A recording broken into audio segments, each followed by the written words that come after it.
ጋይስ ከታች እፎይ ይታያቸዋል። እፎይ ላክ ብዙ ሰው እየላካችሁ ነው። አሁን እነዚህ ሁሉ ይወርዳሉ። አስኑዝ እፎይ ሲገባ አወርዳችኋለሁ እንዳላችሁ እና ኢምራን ብቻ ነው የሚቀመጠው። ሞዴሬተሮች እፎይን ካያችሁ አስገቡት። እሺ በጣም ብዙ ሰው እየላከ ነው። አካውንት ስለሚያስቸግረው ብዙ ጊዜ በተለያየ አካውንት ነው የሚመጣው። እፎይን ካያችሁ ለዲቤት በትልቁ አካውንት አይመጣም። ሁሌ አዲስ አካውንት ከፍቶ ነው የሚመጣው። ለምን አጥኝ አካውንቱን ይዘጋበታል መሰለኝ። እዚህ ጋር 12000 ሰዎች አላችሁ። ሁላችሁም ታፕ አድርጉ። ቤቱን ፎሎ አድርጉ። ይሄ ቤት የእናንተ ብዙ ነገር ታገኙበታላችሁ፣ ብዙ ነገር ትማሩበታላችሁ። ፎሎ አድርጉ። ቤቱን ፎሎ ያደረጋችሁ ሰዎች ካላችሁ 12000 ሰዎች አላችሁ ፎሎ ያደረጋችሁ። ቤቱን ደግሞ ጋይስ በትናንሽ ጊፍት ስጡ። ትናንሽ ነገር ትላልቅ ነገር አለም ተው። የትላልቅ ሰዎች አሉኝ እኔ ታውቃላችሁ። ለትላልቅ የሚሆነው ትናንሽ ነገር ዝም ብላችሁ ሳምንቱን በሙሉ ምንም አልተጠየቃችሁም። ጀስት ቫይራል እንዲወጣ ነው። ቫይራል እንዲወጣ ይታያላ። ቫይራል ሞዴሬተሮች እፎይ ካያችሁ እፎይ እንዲገባ አድርጉ። እሺ እፎይ እንዲገባ አድርጉ። ኧረ ብዙ ሰው ነው የላከው። እንዴት ነው ይሄ? ነው ችግሩ እኮ ቲክቶክ ግን እንትን ማድረግ አለበት። የሆነ ሲስተም መኖር አለበት። የምንፈልገው ሰው ብቻ እንዲልኩ ማድረግ ምን አያችሁ? ሁሉ ሰው በቃ በስመ አብ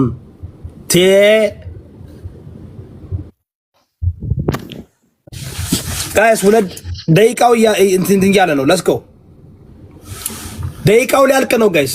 እፎይ ቶሎ በል። 52 ሰከንድ ነው ያለው። 48 ሰከንድ ነው ያለው።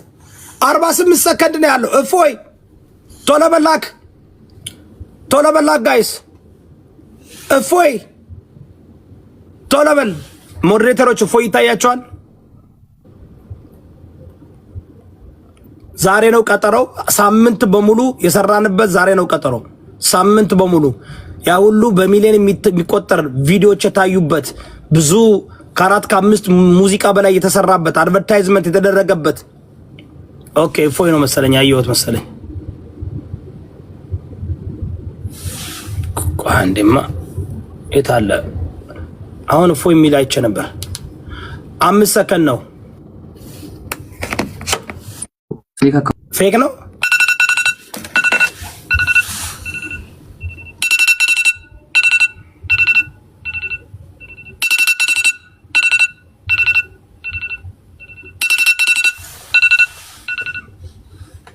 ኦኬ 5 ደቂቃ ኤክስትራ ሰጠናል። አየሁት መሰለኝ። ቆይ አንተ በደቂቃው አይቼዋለሁ። ወይኔ እንዴት ነው ጋይስ? በጣም ብዙ ሰዎች እየላካችሁ ነው። ለምን ግን አትቆዩም?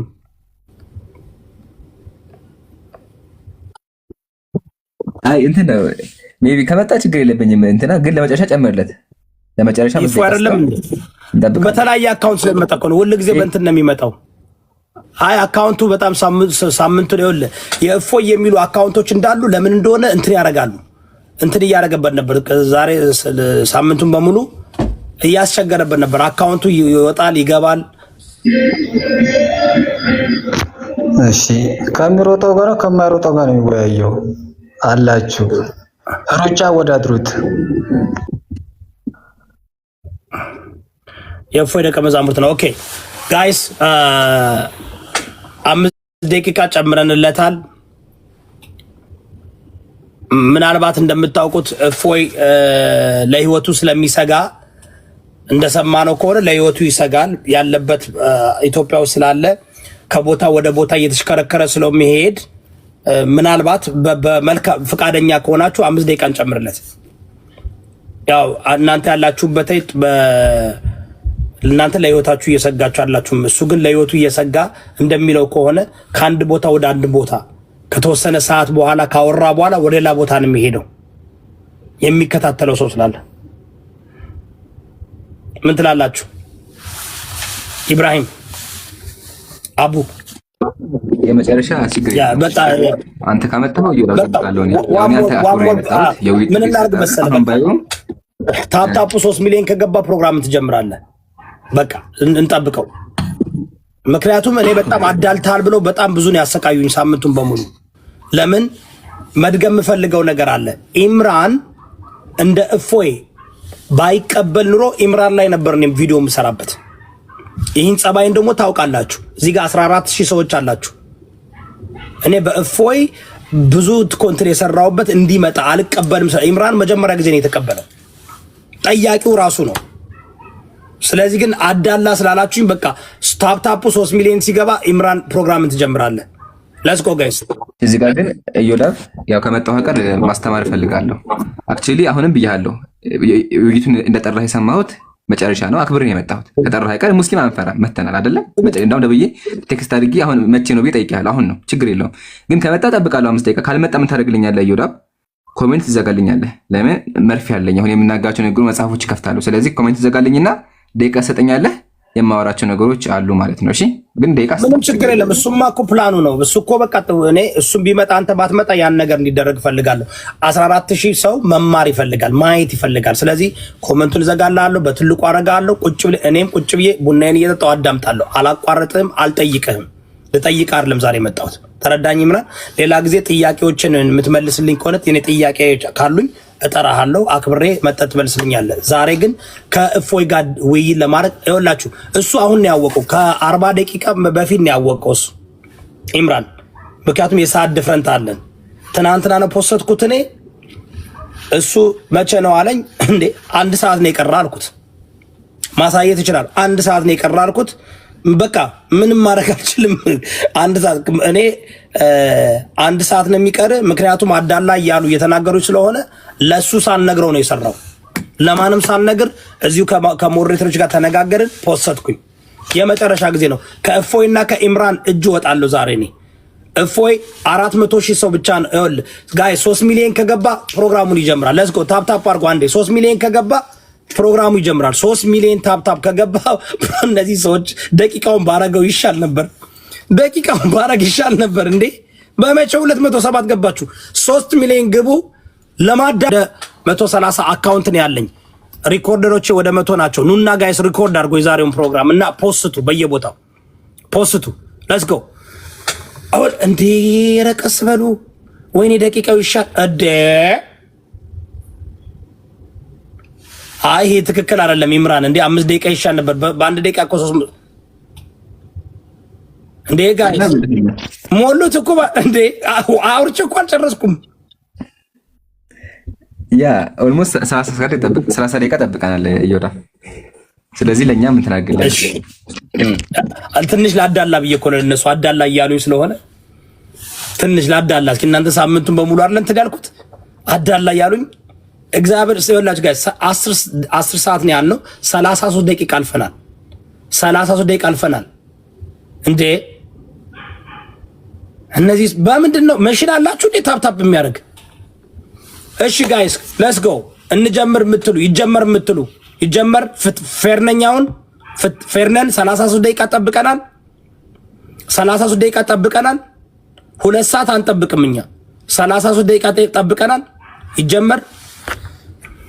እሺ የምትፈልጋቸው ሰዎች እዚህ የተቀመጡ ሰዎች ትፈልጋቸዋለህ ወይስ ኢምራን ማስገባት የምትፈልጋቸው ሰዎች አሉ? ሁለት ቦታ አለ ወይስ ማስወጣትም እንዲወጡ የምትፈልጋቸው አሉ? እንዴት ነው ማድረግ? በትልቁ ላድርግ ወይስ እንደዚህ ላድርግ ወይስ በትልቁ ላድርግ? በቃ ይሄ በቂ ነው፣ አታስብ። ብቻ ግን ሙሉ ስክሪን ከቻልክ ሙሉ ስክሪን አድርግልኝ። ሙሉ ስክሪን ከቻልክ አድርግ። ሙሉ ስክሪን ላድርግልህ? ኦኬ ሙሉ ስክሪን ለማድረግ እና ሞዴሬተሮች ካላችሁ አቡኪን አውርዱት። እሺ ኔትወርክ ያስቸገረው ነው። ድጋሚ ገስት ምልክ። እሺ ኦኬ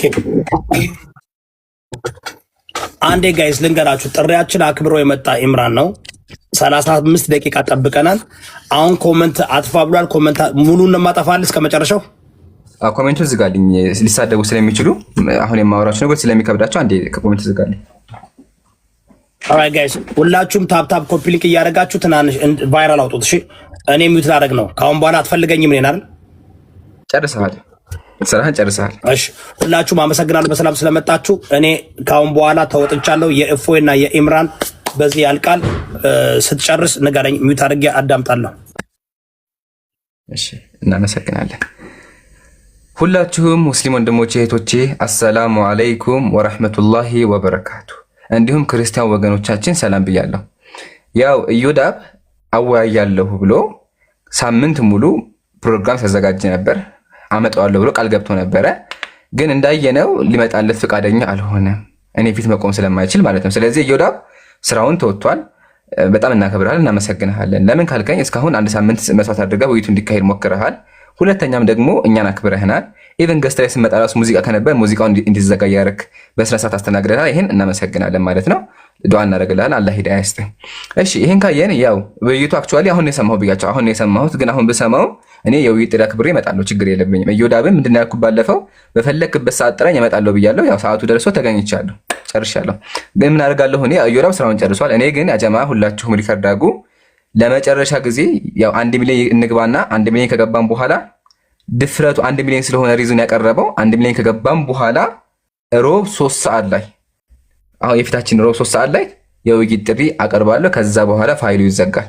ቢያቀርብም እንኳን አንቀበለውም ማለት ነው። እንጨርሳለን። አሁን ቀጥታ ወደ ክርስትና እንግባ። ክርስቲያኖች ኮሜንት ላይ ሲሳደቡ ምናምን ነበር። እኛ ግን እንደዛ ኮሜንት አንመልስም። ጀስት ትምህርት ላይ ነው ፎከስ የምናደርገው።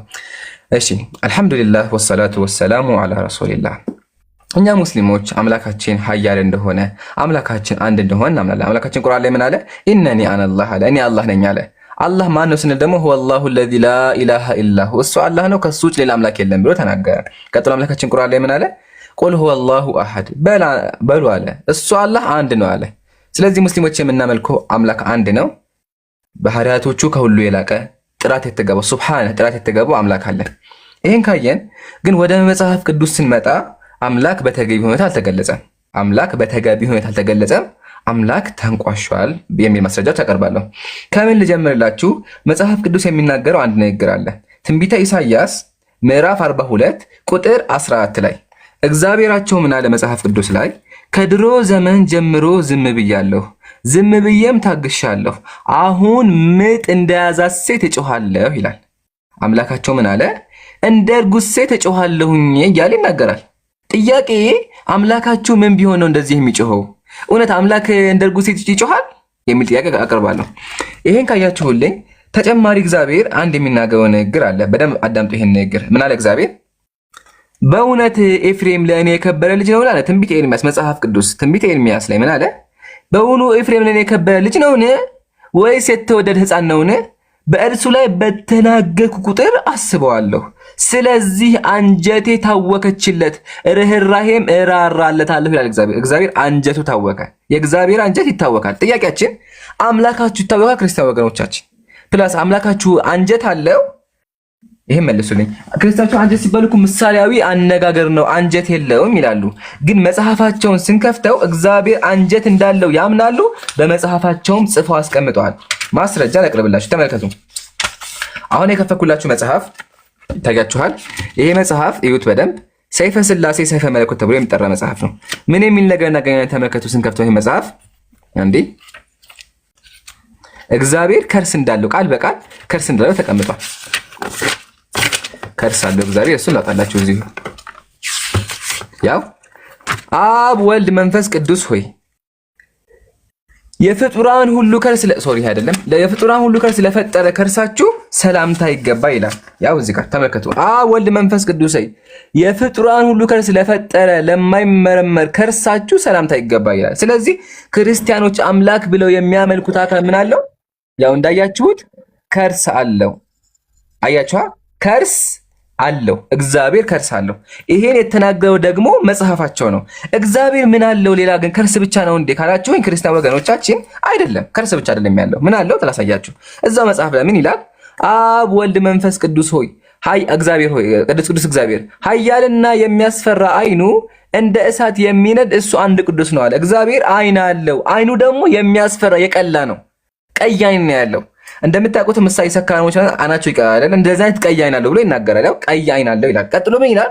ቅዱስ ቅዱስ እግዚአብሔር የራስ ፀጉሩ እንደ በረድ የነጻ ነው አለ። እግዚአብሔር ምን አለው? ነጭ የሆነ ፀጉር አለው ማለት ነው። ይሄ የነሱ መጽሐፍ ነው። ቀጥሎ ምን እናገኛለን ስንተመለከቱ በጣም ብዙ ነገሮች አሉ። ምሳሌ ጥፍር፣ እግዚአብሔር ጥፍር አለው፣ ጣትም አለው። ጣትና ጥፍሩ ደግሞ እኩል ናቸው። ተመልከቱ ምን ይላል ቀጥሎ? አብ ወልድ መንፈስ ቅዱስ ሆይ ከጥፍሮቻችሁ ጋር፣ ጥፍር ማለት ያው የድሮ አማርኛው ትርጉሙ ጥፍር ማለት ነው። ከጥፍሮቻችሁ ጋር ባለመነጣጠል ተባብረው ተመሳስለው ላሉ ጣቶቻችሁ ሰላምታ ይገባ ይላል። የእግዚአብሔር ጣቱ ጥፍሩ ከጣቱ ጋር እኩል ነው። እዚህ ጋር ያለው ጥፍሩ ከጣቱ ጋር እኩል ነው which means በጣም ረጅም ነው ማለት ነው። ክርስቲያን ወገን አምላኬ ብለህ የምታመልከው አካል ረጅም ጥፍር አለው ትለኛለህ። ቀጥሎ ተመልከቱ ምን እንደሚል አብ ወልድ መንፈስ ቅዱስ ሆይ በአሳ አብ መባቅት ለሚራመድ ጫማችሁ ሰላምታ ይገባል። ጫማችሁ ኤክስትራም አለው። ያው ጫማ እግዚአብሔር ጫማ አለው። እግር አለው። ያው ተመልከቱ አብ ወልድ መንፈስ ቅዱስ ሆይ ብርሃናትን ለተጎናጸፉ የእግር ተረከዛችሁ ሰላምታ ይገባል። እግዚአብሔር ተረከዝና እግር አለው።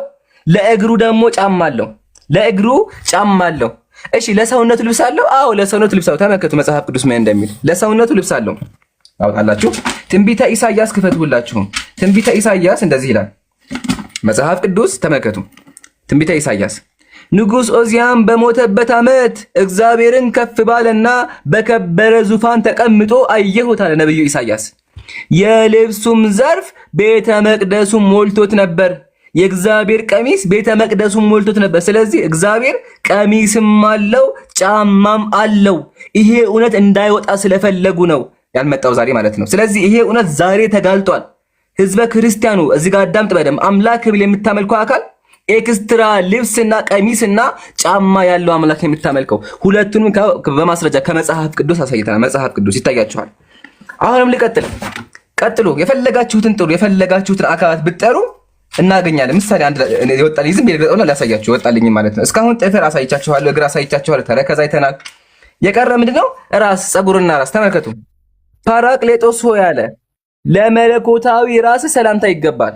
ፓራቅሌጦስ አምላክ ነው በእነሱ ምን አለው? መለኮታዊ ራስ አለው። ራሱ ደግሞ ፀጉር። ተመልከቱ። ፓራቅሌጦስ ሆይ እንደ ሰው ፀጉር ላልሆነ የራስ ፀጉር ሰላምታ ይገባል። እግዚአብሔር እንደ ሰው ያልሆነ የራስ ፀጉር አለው። ይሄን ነው አምላካችን ብለው የሚያመልኩት። ፕላስ ይሄ አምላካችን የሚሉት አካል ሰዎች ያዝሉታል። ያጀማ ሰዎች ያዝሉታል። ያጀማ ሞዴሬተር ካላችሁ አብዱል ከሪም አስገቡ። እሺ ሰዎች ያዝሉታል። ታውቃላችሁ ይሄንን እግዚአብሔር በሰው ይታዘላል። ላሳያችሁ። ይሄ መጽሐፍ ፊት ለፊት ያለው ገድለ አቡነ መንፈስ ቅዱስ በመጽሐፉን ይዩት። ይሄ ነው መጽሐፉ። ከነንቱን ማሳየት እንችላለን። እዚህ ጋር ምን እናገኛለን? እግዚአብሔርን ያዘለው አለ። ያው ከነስዕሉ እግዚአብሔር ታዝሎ። ክርስቲያን ወገን ይሄ ነው አምላክህ ታዝሎ። ማን ያዘለው? አቡነ ገብረ መንፈስ ቅዱስ። ራቁታችሁ ልብስ አይለብሱም። ይሄ ሰውዬ ልብስ ያለበሰ ራቁት የሆነ አካል አምላክህን አዝሎታል። አብ ወልድ መንፈስ ቅዱስ። ይሄ አብ ነው፣ ይሄ ወልድ ነው፣ ይሄ መንፈስ ቅዱስ ነው። ሶስቱ አምላኮቻችሁ ታዝለዋል። ያው የታዘለ አምላክ ነው ያላችሁ። ላሳያችሁ ምን እንደሚል። አባታችን ገብረ መንፈስ ቅዱስ ተነስቶ መላእክት እንደተናገሩት ወደ ዝቋላ ተራራ ሄደ። በመንገድም 3 ሽማግሌ ደክመው በጥላ ስር አርፈው አገኘ። ያረፉበትም ተራራ እንደ ፀሐይ ያበራ ነበር። አባታችንም አይቶ በልቦናው እሰወራችኋለሁ ብሎ አሰበ። ይሄ ሰውዬ እነዚህ ተቀምጠው ነበር ደክማቸው አምላኮች ማለት ነው። ከዛ እደበቀለስ አዩትና ተመከቱ። ቀጥሎ ምን እንደሚል እባክህን አትለፈን፣ አንዳንድ ምዕራፍ ያክል አዝለህ ውሰደን እያሉ አሰምተው ተናገሩ። ቀርበን ባያቸው ጊዜ መላ ሰውነታቸው በሽበት የተሸፈነ የደከሙ ሽማግሌዎች፣ እነዚህ አምላክ ናቸው። የደከመ ሽማግሌ መሆናቸውን ተረዳ። አንዱን አዝሎ ሄደ። ጥቂት እልፍ እንዳለ ሽማግሌው አባታችን እህል ስለማትበላ ውሃ ስለማትጠጣ ይደክምሃል፣ ከዚህ አስቀምጠኝ አለው። አምላክ ነው የሚናገረው። እሺ አባታችንም ወዴት ታውቀኛለህ አለው። ሽማግሌውም ተመልሰ ሄደ ባልንጀሮቼን ሰማችሁ? ባልንጀሮቼን ተመልሰ ሄደ አምጣልኝ አለው። ይሄኛው አምላክ ምን አለው? ባልንጀራ አለው። 3 አምላኮች አሉ። ይሄኛው አምላክ ለዚህኛው አምላክ ባልንጀራ ነው። ቢላህ አለይኩም ምን አይነት አምላክ ነው ባልንጀራ ያለው? ተመልከቱ። 3ቱ ሽማግሌዎች ተነስተው ቆሙ። ለአባታችን አቡነ ገብረ መንፈስ ቅዱስ በአንድነት በሶስትነት ተገለጹ አለ። ስለዚህ አምላኮች ተገልጠው ታዝለዋል። የመጨረሻ ጉድ ኢብራሂም አለ። ኢብራሂም ለስተላላችሁ ወንድሞች አለው። ከባድ የምትለው ነገር ምንድን ነው? ከባድ ማለት የምፈልገው ስለ እግዚአብሔር አረ በጣም ብዙ ነው። አይምሮ ምን ብዬ አማርጠኝሽ? ምርጫ አስተኝ እኔ ለምን አምላክ የተበላ እሺ፣ ምረጣ ወይን ተራን ትመርጣለህ? የኔ ምርጫ ይስተኝ መጀመሪያ። እሺ ተናገረው። ቀጥልሽ። አምላክ የተበላበት አንደኛ፣ ሁለተኛ አምላክ ሰይጣን ያዘዘበት፣ ሶስተኛ አምላክ የተሰቃየበት። ኦኬ። አይ በጣም ከባዱ አምላክ በሰይጣን መታዘዙ ነው። ይሄ በጣም ይከብደኛል ለኔ። እስቲ እሱን አሳይልኝ። ቀላል፣ በጣም ቀላል። መጽሐፍ ቅዱስ ትንቢተ መጽሐፈ ኢዮብ ምዕራፍ 2 ያው መጽሐፈ ኢዮብ ምዕራፍ 2 እግዚአብሔርም ሰይጣንን አለ። እግዚአብሔር ሰይጣንን ምን አለው? በውኑ ባሪያዬ ኢዮብን ተመለከትከውን? በምድር ላይ እንደሱ ያለ ፍጹም ቅን እግዚአብሔርን የሚፈራ ከክፋት የራቀ የለም።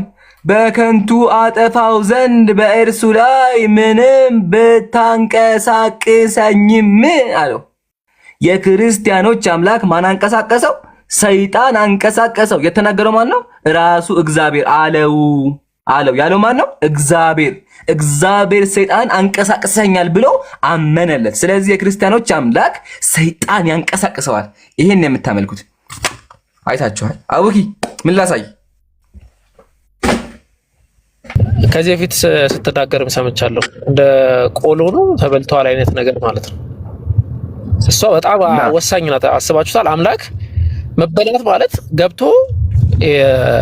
ዳይጀስት ያደርግና ከዛ ኤክስክሪሽን አለ ይወጣል ማለት ነው። ስለዚህ ያንን እስቲ አለ ብለህ ስለምትናገርም አደገኛም ነገር ስለሆነ እኔ ያን ነገር ፕሪፈር አደርጋለሁ። እሺ ወንድሜ አቡከር ምንድን ነው ያለኝ? አቡበከር አምላክ የተበላበት አለ እንዴ? እንደ ባቄላ የተበላበት አለ እንዴ የሚል ነው። አዎ አለ። ማን? ታላቁ አባት ዘርአ ብሩክ ምን አደረጉ? አምላክን እንደ ባቄላ በልተዋል። አምላክን እንደ ባቄላ በልተዋል። ገድለ ዘርአ ብሩክ መጽሐፉን ሙስሊም በመጽሐፍ ነው የሚያወራው። እንደነሱ ቻትጂቢት አይጠቀምም። ቻትጂቢት አንጠቀም። ተመልከቱ አምላክ የተበላበት። ጥቅምት በገባ በ3ኛው ቀን ብፁዕ አባታችን ዘርአ ብሩክ በስላሴ ስም የተሰራች ቤተክርስቲያን ሲያጥን በእግዚአብሔር ትእዛዝ 3 ዕንቁዎች አገኘ። 3 ባቄላ ነገር አገኘ። እሺ ያ ጻድቅ አባታችንም ከፀሐይ 7 እጅ የሚያበሩ 3ቱ ዕንቁዎችን ባየ ጊዜ እጅግ ደስ አለው፣ ተደሰተ። ባያቸው ጊዜ አንስቶ ዋጣቸው፣ በላቸው። ያጀማ እነማን ናቸው? አሳያችኋለሁ። እነማን ተበሉ? 3ቱም ዕንቁዎች በሆዱ ውስጥ ቀን በእርሱ ብርሃን ቆዩ። ከዛ በኋላ በእርሱ ብርሃን ተሞላ። ያም ጻድቅ አባታችን በሆዱ ውስጥ ያሉ የ3ቱ ዕንቁዎች ሚስጥር ሳያውቅ ብዙ ጊዜ ቆየ። ከዚህም በኋላ በብዙ ቀን የ3ቱ ዕንቁዎች ሚስጥር ተገለጠለት። አዳምጡ። እነዚህ ባቄላ 3ቱ ባቄላ የተበሉት ባቄላ እነማን ናቸው? ይሄ ሰውዬ ባቄላ በልቷል። እነዚህ ባቄላ እነማን ናቸው? ተመልከቱ እነማን እንደሆኑ። እነዚህ የዋጣቸው ዕንቁዎች በዕንቁዎች ተመሰሉ እንጂ ዕንቁዎች እንዳልሆኑ አወቀ። ታዲያ ምንድን ናቸው? እነዚያ 3ቱ ዕንቁዎች የተባሉት 3ቱ አካል ሥላሴ በንጽሕት ድንግል ማርያም እንዳደሩ በሆዱ ገብተው ብዙ ቀን የቆዩ 3ቱ አካል ሥላሴ ናቸው። እነዚህ ናቸው ሥላሴዎች እንደ ባቄላ ተበልተው የሰው ሆድ ውስጥ 3 ቀን ቆይተዋል። ክርስቲያን ወገን አምላክ ብለህ የምታመልከው ይሄ ነው። ህዝበ ክርስቲያን ዲያቆኖቻችሁም እንዳይወራ የፈለጉት ይሄ ነው። ግን አልሐምዱሊላህ ዛሬ 17 ሰው ይሄን እውነታ ሰምቷል። ክርስቲያን ይሄን እየሰማ ካለ እንቅልፍ አይወስድህም። ታስባለህ በደንብ። አምላክህ ነው። አምላክ እንደ ባቄላ ተበልቷል። ጥያቄ የሚሆነው አምላክ እንደ ባቄላ ከተበላ በምን ወጣ? እቺን እኔ አላቅም። እናንተ መልሱልኝ። ይሄ ነው። በጣም ብዙ ማስረጃዎች አሉ። አላባክንም። ወንድሞች ይቀጥሉና ኢንሻአላህ እንጨርሳለን። እዚህ ጋር በደንብ ሪከርድ አድርጉ ይሄን ፓርት ማለት ነው። ቆይ ይምሩዬ አንድ ነገር እኔም ልምረጥ ታሳይንና አለ። እሺ አዎ እግዚአብሔር 2 ሚስት አግብቶ ዝሙት እንደሰሩበት አሳይን። እሱን ችግር የለብኝም። ያ ትንቢተ ሕዝቅኤል ምዕራፍ 23 አለ። ወላሂ አለ። ጀማ ተመልከቱ። እግዚአብሔር እንዲህ ሲል ተናገረኝ። እግዚአብሔር ምን አለ? የሰው ልጅ ሆይ ከአንድ እናት የሚወለዱ 2 እህትማማቾች ነበሩ። እነርሱ በወጣትነታቸው ወራት በግብፅ ሲኖሩ ክብርናቸው አጥተው በመዋረድ አመንዝራ ሆኑ። ከእነርሱ ታላቂቱ ኦሖላ ትባል ነበር፣ እርሷም ሰማርያ ነች። ታናሽቱ ደግሞ ኦሖሊባ ትባል ነበር፣ እርሷም ኢየሩሳሌም ነች። እኔም 2ቱን አግብቼ ልጆች ወለዱልኝ ይላል። ማን? ጀለሴን የተናገረው ማን ነው? ተመልከት። እግዚአብሔር ምን አለ?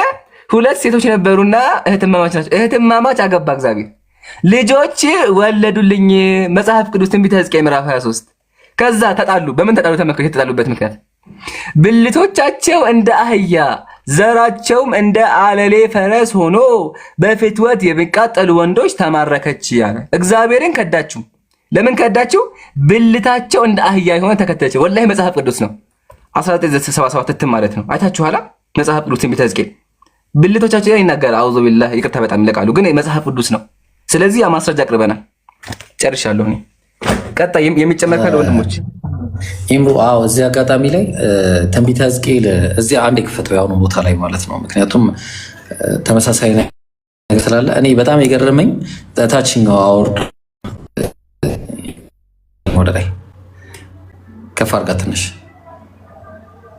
ኢምሩ አለ ወይስ ነው የተቋረጥኩት? እሺ አዎ እንትን ብልቶቻቸው የሚለው ቦታ ላይ ወሰደልኝ አንዴ ኔትወርክ ያዘኝ። እሺ ምንድነው እያለ ያለው? ልብ አድርጉ። እዚህ ጋር ያላችሁ በአጠቃላይ በደንብ እንድታዳምጡ የምፈልገው አንድ ነገር እንግዲህ ይሄ መጽሐፍ ምሳሌ ነው ተብሎ ነው የሚታመነው። እንግዲህ አንድ የአምላክ ቃል የሚባል መጽሐፍ ምሳሌ ጠፍቶ ነው ወይ? በአህያ ብልት እንዲሁም በፈረስ በአለሌ ፈረሶች የፍትወት ማለትም ስፐርም ሴል ማለት ነው። እነዚህ እግዚአብሔርን ስትተው እቺ ሴት ምንድን ነው የመረጠችው? ብልታቸው እንደ አህያ የሆነ አለች። ምን አይነት እሺ፣ አባት አንድ አባት ልጁ ብትጠይቀው አባ የአህያ ብልት ምን አይነት ነው ብትጠይቅ በጣም ከባድ ነው። ሀቂቀተን ምን አይነት ነው ተብሎ ቢጠየቅ ማለት ነው። ይሄ ለምሳሌ የማይቀርብ ለአንባቢም በጣም ከባድ የሚሆን አካሄድ ነው። ይህንን ይዘን ደግሞ ኢምሩ አንድ ጥቅስ ላይ ትሄድልኛለህ። እኔ ቪዲዮ ከምከፍት ያው ስለሚያስቸግረኝ ትንቢተ ሕዝቅኤል ምዕራፍ 26 ምዕራፍ 16 ቁጥር 7 ላይ እንሂድ። ተመሳሳይ ነገር አለ።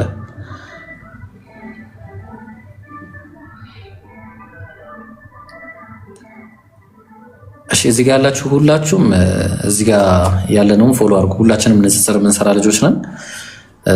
እኔ አቡበከር ማሂር እንዲሁም ኢምራንን ሁላችሁም ፎሎ አድርጉ። እሺ ንጽጽር ላይ እሺ ምን አለ ተመልከቱ። ትንቢተ ሕዝቅኤል ምዕራፍ 16 ቁጥር 7 ላይ በእርሻ ላይ እንዳለ ቡቃያ በዛሁሽ፣ አንቺም አደግሽ ታላቅም ሆንሽ፣ በእጅጉም አጌጥሽ፣ ጡቶችሽም ልብ አድርጉ፣ ጡቶችሽም አጎጠጎጡ፣ ፀጉርሽም አደገ፣ ነገር ግን እርቃንሽን ሆንሽ፣ ተራቁተሽም ነበረ። ልብ አድርጉ። ስለዚህ አሁን ይህን አየና ምን አለ? በአንቺ ዘንድ ባለፍኩና ባየሁሽም ጊዜ እነሆ ጊዜሽ የፍቅር ጊዜ ነበረ፣ እኔም መጎናጸፊያዬን በላይሽ ላይ ዘረጋው፣ እሺ ሀፍረተ ስጋሽንም ከደንኩ አለ። እግዚአብሔር ነው የሚለው። ልብ አድርጉ። ምሳሌ ነው። ምሳሌ ከእንደዚህ ከሴክስ ውጭ አይሰጥም ወይ ነው። ማልኩልሽም ከአንቺ ጋር ቃል ኪዳን ገባው ይላል ጌታ እግዚአብሔር፣ አንቺም ለእኔ ሆንሽ አለ። ቁጥር 26 ላይ እንውረድ። አሁን እንግዲህ አገባት ማለት ነው እግዚአብሔር። አሁን በምን ምክንያት ጥላው ትሄዳለች? ተመልከቱ ያጀማ ቁጥር 26 ላይ ብልታቸው ነው። አሁን ልብ አድርጉ። ይህም ብልት ነው፣ ስጋ ብለው ነው እንትን ያሉት። በትክክል የሚለው እንግሊዝኛው ላይ ብልት ብሎ ነው የሚያስቀምጠው፣ እንደ ቅዱስ ማለት ነው።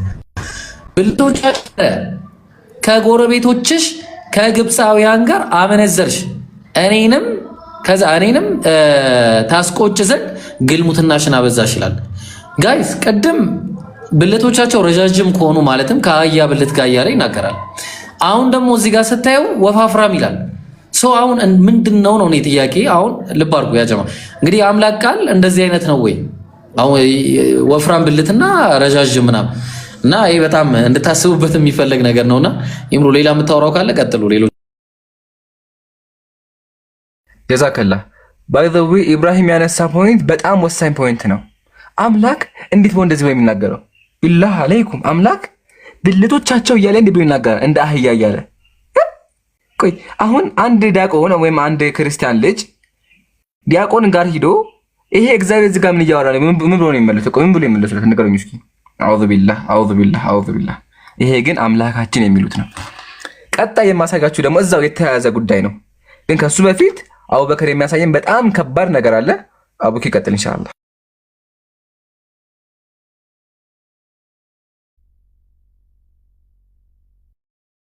አሁንም ላስመርጥ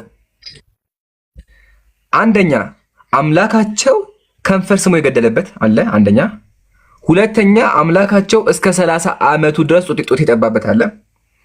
ሶስተኛ ደግሞ አምላክ የአምላክ ባህሪያት በቃ አምላክ የሰከረበት አለ። ከሶስቱ ምረጥ። ሙስሊም በማስረጃ ነው። ሶስቱም አለ። አንደኛ አምላክ የወንድ ከንፈር ስሞ የገደለበት ወላሂ አለ። እሺ ይቅርታ ስድብ እንዳይመስላችሁ ፕሊዝ ክርስቲያኖች እባካችሁ በስሜት አትዩት። እሺ ወገኖች ማስረጃ ቀርባለሁ። እሺ አንደኛ። ሁለተኛ ደግሞ አምላክ እስከ 30 ዓመቱ ጡት የጠባበት አለ። የመጀመሪያው ይሁን። ሶስተኛ አምላክ እንደ ሰካራ የተባለበት አለ። ምረጥ። የመጀመሪያው ይሁን። አይ ጥሩ። እሺ የመጀመሪያው ምንድነው? አምላክ ሰው ስሞ ገድሏል ነው ያልኩት አይደለ? ማስረጃ ላይ አቅርብ። ያው ገድለ አቡነ ሀብተ ማርያም በብፁዕ ወቅዱስ ሊቃነ ጳጳሳት ዘኢትዮጵያ ወአጨጌ ዘእንበለ ተክለ ሃይማኖት አቡነ ማትያስ የታተመ መጽሐፍ ነው። እሺ እዩት። ምን ይላል? ይህንን ካለው በኋላ ጌታችን አፉን 3 ጊዜ ሳመው።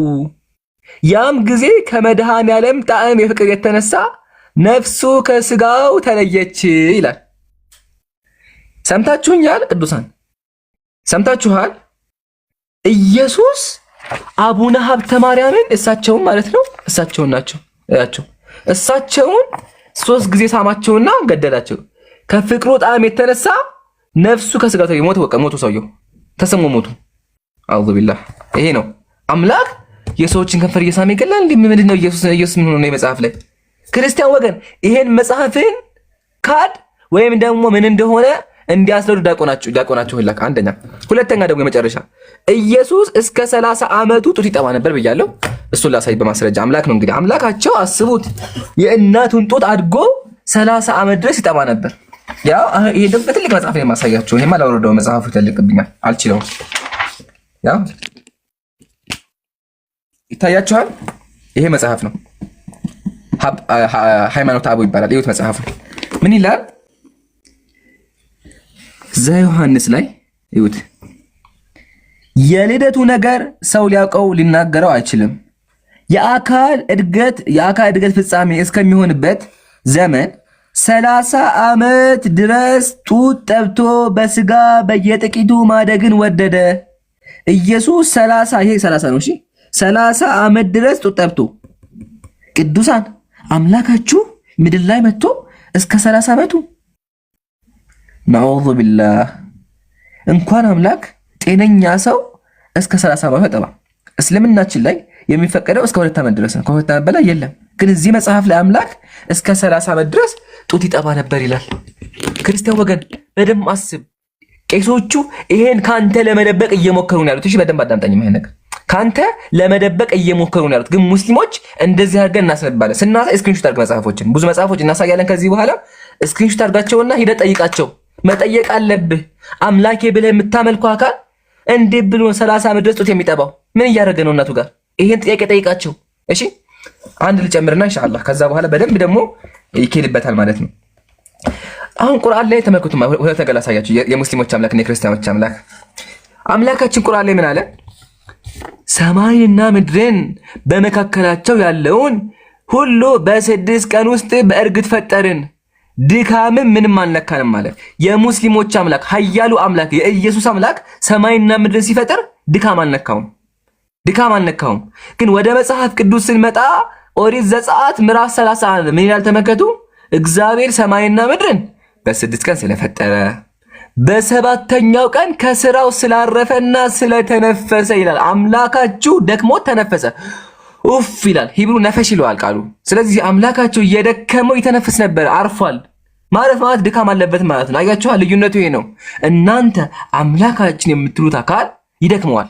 የሙስሊሞች አምላክ የሙስሊሞች ተመልከቱ ምን እንደሚል ድካም ምንም አልነካንም ይላል። ይሄ ነው ልዩነታችን። አሁንም እንጨምርላችኋለን። ያው ብዙ ማስረጃ እናሳይም። አሁን ይሄን ነገር ተቀጣጣለ ብዙ ማስረጃ እናሳይም። ከዚህ በላይ ወረበል ካዕባ ከዚህ በላይ 50 እጥፍ አለ። እሱን ግን ያው ኢዮዳብ የውይይት ጥሪ አቅርቦ ሞክሯል፣ አልመጣለትም ለኢዮዳብ። እኔ ለመጨረሻ ጊዜ ኦፊሻሊ 1 ሚሊዮን ስንገባ ማለትም ነገ አላህ ካለ የውይይት ጥሪ አቀርባለሁ። ትክክለኛው አምላክ በነቢያት የተሰበከው አምላክ አላህ ወይስ እግዚአብሔር በሚል ይሄን ሪከርድ አድርጉልኝ። ነገ ማስታወቂያውን ለቋል። ሁላችሁም አሰራጩ። ፖስታ ይሰራል። ሮብ ላይ የምንወያይ ይሆናል። ከመጣ ካልመጣ ደግሞ ዲያቆናቸው ማለት ነው ምን እናደርጋለን? እንደዚህ መጽሐፍቶች ከፍተን ህዝበ ክርስቲያኑ ዓለሙ እንዲሰማ እናደርጋለን። እውነቱ ይጋለጣል ማለት ነው። ስለዚህ ሮብ እንዳቀሩ ኢዮዳብ ግን በጣም እናመሰግናለን። ደግሜ ያው ብዙ ጊዜ ሞክረሃል ውይይቱ እንዲመጣ፣ በአንተ በኩል አልመጣም፣ ችግር የለውም። እኛ በራሳችን መንገድ እንቀጥላለን ማለት ነው። ቀጥሉ ኢንሻአላህ። ወንድም አቡበክር የምታሳየን ከባድ ነገር አለ ካለ ተፈضل። ወንድም ኢብራሂም ያላ ትልቁ ላይ አንዴ አድርጉኝ፣ ይቅርታ ትልቁ ላይ አድርጉኝ። እኔ የማወራው ርዕስ አንድ ርዕስ ላይ ብቻ ነው የማወራው፣ ስለ እግዚአብሔርን በተመለከተ የኦርቶዶክሳውያን አምላክ ወይም ደግሞ የክርስቲያኖች አምላክ በመሰረታዊነት ሊትራሊ ፎቶ ላይ እንደተመለከታችሁት እንደ ሰው አድርጎ ስለ ያስቀምጠዋል የኢትዮጵያ ኦርቶዶክስ። ልክ እዚህ ፎቶ ላይ እንደምትመለከቱት ማለት ነው። ያው ኢምራን ጋር አለ። እያንዳንዱ የምናገረው ነገር እያመሳሰልን እንቀጥላለን ካሁን በኋላ ማለት ነው። እምጠቅስላችሁ ከዜና ስላሴ አክፎት ከሚገኘው መልክዓ ስላሴ ነው፣ ወይም የስላሴ መልክ ከተሰኘው መጽሐፍ ነው። በደንብ አስተውሉ። አብ ወልድና መንፈስ ቅዱስ ልክ እንደ ሰው ልጆች የራሳቸው የሆነ ቅንድብ አላቸው። ቅንድብ ማለት እዚህ ከአይናችሁ በላይ የሚገኘው ማለት ነው። የአዳምን ቅንድቦች ለሚመስሉ ቅንድቦቻችሁ ሰላምታ ይገባል አለ። እስቲ በማን ልመስል? ኢምራን ለምሳሌ በካሜራ ያወጣም እንጂ ቅንድብ አሳያችሁ ነበረ። ሊትራሊ ምን ይላል? የአዳምን ቅንድቦች ለሚመስሉ ቅንድቦቻችሁ ሰላምታ ይገባል። አምላክ ያው ቅንድብ አላቸው። የአዳም ቅንድብ ያው ይህንን ቅንድብ ነው ይመስለው። ያው እዚህ ጋር ያለውን ሰውዬ ቅንድብ ማለት ነው። ይሄ ለአምላክ የሚገባ ነው ወይ? የሚገባ ነው ወይ? ቁጥሩ የተወሰነው ነው ማሳያችሁ፣ ሁሉንም አላሳያችሁ። እዚህ ጋር ተመልከቱ ደግሞ ምን እንደሚል። እንደ አሮን ጢም ለሆነው ጢማችሁ ሰላምታ ይገባላል፣ ይሄውም ከልብሳችሁ መጠምጠሚያ ላይ የሚወርድ ነው አለ። ይሄ ረጅሙ ጢም ማለት ነው። እዚህ ጋር ብትመለከቱት እኩል ሁለቱ ላይ ብታረጉን ደስ ይለኛል። እያንዳንዱን ነገር እንድናስተያየው ማለት ነው። ሁለታችን ከላይ ብታረጉን ከይቅርታ ጋር ሞዴሬተሮች ካላችሁ ፎቶውን እያያችሁ እንድታስተያዩትና ኦኬ ራሱ ነው ለካ እንድትሉ ማለት ነው። ተመልከቱ። እንደ አሮን ጢም ለሆነው ጢማችሁ ሰላምታ ይገባል፣ ይሄውም ከልብሳችሁ መጠምጠሚያ ላይ የሚወርድ ነው። ስሉስ ቅዱስ ሆይ በረዳትነታችሁ ሰዎች እንዲያለ ይቀጥላል ማለት ነው። ከዛ ቀጠለና ሰላም ለአናፊኩም አለ፣ ለአፍንጫችሁ ሰላምታ ይገባል። አፍንጫ በሽታቸው የተወደዱ ለሆኑ አፍንጮቻችሁ ሰላምታ ይገባል። ሶስት አፍንጫ ያው እዚህ ጋር የምትመለከቱት አፍንጫ ማለት ነው። ስለው አስቀምጧል። ተመልከቱ እንግዲህ ይሄንን አምላክ ነው አምላክ ብለው እየተመለከ ያለው ማለት ነው። ቀጠለ አሁንም ምን አለ? ሰላም ለከናፊርኩም አለ፣ በትእዛዝና በመገናዘብ ሰማይን ለዘረጋው ከንፈራችሁ ሰላምታ ይገባል አለ። ሱብሃንአላህ ከንፈር አላቸው ብሎ አስቀምጠው እዚህ ጋር እንደምትስሉት ማለት ነው። አምላክን አላህን ወማ ቀደሩላህ ሐቅ ቀድሪሂ ማለት ይሄ ነው። አላህን የሚገባውን ያክል ክብር አልሰጡትም ማለት ነው። ከዛ ቀጠሉ አሁንም ሰላም ለአፍኩም አሉ፣ ለአፋችሁ ሰላምታ ይገባላል። አምላክ እንዲህ እየተናገሩ ያሉት ሰላም ለአስናኒኩም፣ ለጥርሳችሁ ሰላምታ ይገባዋል። ጭራሽ ሲያደናንቁ ጥርሶቻችሁ ምንድናቸው አሉ? በነጭነት ለተመሰሉ ጥርሶቻችሁ ሰላምታ ይገባል ብሎ አስቀመጡ ማለት ነው። ከዚህ በኋላ ግን የማነሳው ነገር በጣም አዝናለሁ፣ በጣም ይቅርታ ክርስቲያን ወገኖች፣ ኦርቶዶክሳውያን እንዳታዝኑ፣ እንዳትናደዱ። የኦርቶዶክሳውያን አምላክ ጭን ጭምራለሁ። ጭን ማለት ይሄኛው የሰውነት ክፍል ማለት ነው። ጭን ሁላችሁም ጭን ሲባል ምን እንደሆነ ታውቃላችሁ። ሰላም ካለ በኋላ ምን አለ? በስልጣኑ ለሚሰበሰብ ጭናችሁ ሰላምታ ይገባል። ረቂቅ መንፈስ ቅዱስ በሪናውን በእፍኙ ይዟል። ስሉስ ቅዱስ ሆይ ልዕልናችሁን እናገር ዘንድ በጭኔ ላይ ለመቀመጥ የጸጋ ስጦታ ይላኳል። ጭራሽ በሰው ጭን ላይ ለመቀመጥ ስጦታ ይላኩ ብሎ ያስቀምጣል። ጭን አላቸው ብሎ ነው የሚያስቀምጠው። አምላክ ጭን አለው ብሎ እያስቀመጠ ነው። ይሄ የውስጠኛው ክፍል ማለት ነው። የእግራችን የውስጠኛው ክፍል ማለት ነው። ከዛ አሁንም ቀጠለ። በዚህ ብቻ ደግሞ ቢያበቃና በዚህ ብቻ እንትን ቢል እንደው በቃ ችግር የለውም ተሳስተው ነው ምናምን እንላለን። ይሄ ጥፍር ከርስ ምናምን ቅድም አሳይቷቸዋል። መልካቸውን ላስገኙ ኩላሊታችሁ ሰላምታ ይገባል አለ። ኩላሊት ያጀማ ኪድኒ ብለን የምንጠራው ማለት ነው። ኩላሊት ለኩላሊታችሁ ሰላምታ ይገባላል። ምን ያደርግለታል አምላክ? ኩላሊት እኛ የምናውቀው ሜንቴን የሚያደርገው ሰውነታችን ላይ ሜንቴን የሚያደርገው ነገር ስላለ ነው። ውሃ የማጣራት ፕሮሰስ ስለሚሰራ ነው። ምን ያደርግላችኋል ኩላሊት? ለነዚህ ሰዎች ለነዚህ አካላት ምንም ጥቅም የለውም። እንግዲህ እንደምናውቀው ግን ኩላሊት አላቸው ይላል። ማሳረጊያ ደግሞ ማድረገው አምላክ እምብርት ጭምራለሁ ማለት ነው። አዳም ያለው አይነት እምብርት አምላክ አለው። በላዩ ለሚያስቀምጥ እምብርታችሁ ሰላምታ ይገባላል። እምብርት አላህ ያሳያችሁ። እንግዲህ እምብርት አላቸው ብሎ አስቀምጧል። ይሄ አንድ መጽሐፍ ብቻ ነው። ገና እነዚህ መጽሐፍቶች ምንም አልተከፈቱም፣ ሁሉም ማለት ነው። አንዱ መጽሐፍ ብቻ ነው ከፍተን እያሳየን ያለው። በዚህ አንድ መጽሐፍ ላይ ግን ይህ ሁሉ ጉድ አለ ማለት ነው። አዝናለሁ። ኢብሮ መቀጠል ትችላለህ። ኢብሮ ቆይ ኢብሮ ስማኝ ነው። አብራክ ታውቃላችሁ አንዴ? አዎ አብራክ እስቲ ያሳየን። አብራክ ምንድን ነው? እንዳትቃሉ አብራክ አደራ። እሺ ተቻለ ያጀማ ቃሉ እንዳትስሙ። ያው በውስጣችሁ አስቡት። አብላክ ማለት ያ ነገር ነው፣ የወንድ ያ ነገር ማለት ነው። ያ ነገር ወላሂ አላችሁ ቃል በቃ መጽሐፉ ይላል። ተመልከቱ። አብ ወልድ መንፈስ ቅዱስ የፍጥራን ሁሉ አብራክ ለፈጠረ አብራካችሁ ሰላምታ ይገባል ይላጣላችሁ እሱና ከዛ ይቀጥላል። ተመልከቱ። ያው አትልቁ አታርጉ። እሺ ችግር የለም። ተመልከቱ። አብ ወልድ መንፈስ ቅዱስ ሆይ የፍጥረታትን ሁሉ አብራክ ለሚያሰግድ አብራካችሁ ሙስሊም ምን ትረዳላችሁ መሰላችሁ? ሶስት አምላክ ነው ያለው። ሶስቱም አምላክ አብራክ አላቸው። አብራክ ማለት ያ የወንድ ልጅ ያ ነገር አላቸው። ያው በማስረጃ ሙስሊም ካለ መጽሐፍ ያወራል። ይሄን ነው የደበቋችሁ። ክርስቲያን በደንብ አዳምጡ። ይሄን የደበቁ አሁንም ገና እናሳያለን። እሺ ጀዛከላህ ሂምሩ በጣም እኔ ደግሞ ዛሬ ፍትህ ላይ ነው ደግሞ እኔ የማነሳው ፍትህ ላይ ነው። አንድ 3-4 ጥቅሶች አነሳለሁ። ፍትህ ላይ ነው የማነሳው። እሺ ልብ አድርጉ። ያለው ኦሪት ዘሌዋውያን ላይ ነው። እንግዲህ ሰዎች አምላክ ጋር የአምላክ ጉባኤ የሚገቡት በምን እንደሆነ መስፈርቱን እግዚአብሔር ሊያስቀምጥልን ነው። እንግዲህ እግዚአብሔር ያኔ ተጸጽቶ አሁን አደረገ ምናምን እንዳትሉኝ አደራችሁን። ይህንን መስፈርት መጀመሪያ እንዳታቀርቡልን። መስፈርቱ እግዚአብሔር ኦልሬዲ አቅርቧል። ያቀረበውን ነገር እንቀበላለን። ያን የሚሆን አሁን አምላክ አይሳሳትም ነው። ሰው ምን አለ? ኦሪት ዘሌዋውያን ምዕራፍ 21 ቁጥር 16 ላይ እግዚአብሔር ሙሴን እንዲህ ብሎ ተናግረዋል። በዛ ዘመን ብትሆኑ ምን ትላላችሁ? ለአሮን እንዲህ ብለህ ንገረው፣ ከዘር በትውልዳቸው ነውር ያለበት ሁሉ የአምላኩን እንጀራ ያቀርብ ዘንድ አይቅረብ አለ። እነማ እውር እንዳትመጣ፣ እውር ከሆንክ እንዳትመጣ እግዚአብሔር ቤት። አንካሳ የምታነክስ ከሆንክ ምናምን እንዳትሄድ። አፍንጫ ደፍጣጣ፣ አፍንጫ ችግር ካለበት ጎራዳ ምናምን ከሆንክ ጭራሽ አፍሪካዊ ምናምን እንዳለ ፊሊፒንስ ቻይኒዝ ፒፕል ምናምን እንዳለ አይገባም። ልብ አድርጉ። ትርፍ አካል ያለው ይሄ ትርፍ አካል 6 ሰዓት 10 እጅ ምናምን ካለ ምናምን አትገባም። ወይም እግረ ሰባራ አጋጣሚ እኮ ነው እግረ ቢሰበር ምናምን አገባም እግዚአብሔር ጉባኤ። ከዛ እጀ ሰባራም ከሆነ በቃ የልብህን አይደለም የሚያዩ አካል ነው የሚታየው። ጎባጣ ጉብጠት ካለብህ ወይም ድንክ ይሄ እንግዲህ ፈልግ አይደለም አጭር ያረከው ራስን ቀጥቅጠ። አይነ መጭማጫ እንግዲህ ታውቃላችሁ እነ ቻይና ጃፓን እነዚህ ሁሉ አይገቡም። እከካም የከት ችግር ካለብህ፣ ቋቁቻ ካለብህ ወይም ደግሞ ጃንደረባ ማለት ታውቃላችሁ ብልቱ የተቆረጠበት። በማንኛውም አይነት ሁኔታ ሰዎች ብልታቸው ሊቆረጥ ይችላል። ስለዚህ ነውረኛ እንዳይቀርባል። ለምንድን ነው የማይቀርበው ታውቃላችሁ? ነገር ግን ነውረኛ ነውና። ሲጀመር ነውር ነው እንዴ? ይሄ አለመኖር ነውር ነው እንዴ? አንካሳ መሆን ነውር ነው? እውር መሆን ነውር ነው? እሺ ነገር ግን ነውረኛ ነውና መቅደሶቼን እንዳያረክስ ወደ መጋረጃው አይግባ እንዳያረክስ። ብራዘር ታረክሳለህ እያለ ነው መጽሐፉ። ምንድን ነው የሚሻላችሁ? እንዳታረክስ ነው በቃ። አንተ ታረክሳለህ። ኦኬ ልቀጥል። ሁለት ጥቅስ ነው የምጨምርላችሁ። ኦሪት ዘዳግም ምዕራፍ 23 ቁጥር 1 እና 2 ላይ ምን ይላል? እኛ አይደለም የኢብራሂም መጽሐፍ አይደለም ይሄ ጋይስ፣ የአምላክ መጽሐፍ ነው። ይኸው መጽሐፉ የኔ አይደለም። ቀቁ ሊላው ያው እንግዲህ እኔ አላነበውም። ይሄኛው የተቀጠቀጠ ብልቱም የተቆረጠ ወደ እግዚአብሔር ጉባኤ አይግባ አለ። አንድ ምንድነው ችግሩ ነው ማለት ብልቱ መቆረጥና መቀጥቀጥ። ይሄ ነገር መቀጥቀጡ ምንድነው ከእግዚአብሔር ጋር የሚያገናኘው ነገር? ምንም የሚያገናኘው ነገር የለም። እንዴ ለምንድን ነው አይግባ የሚባለው ነው ጥያቄያቸው። ፍትህ ነው ወይ? አይደለም። ዲቃላ ወደ እግዚአብሔር ጉባኤ አይግባ አለ። ምን አጠፋ ዲቃላው? ያጠፉት እኮ እናትና አባቶች ናቸው። ዲቃላው ምን አደረገ? እናትና አባቱን አልተባበረም፣ አንሶላ አላጋፈፋቸው። ምንድነው ጥፋቱ? ልጁ የተወለደው ምን አገባው እሱ?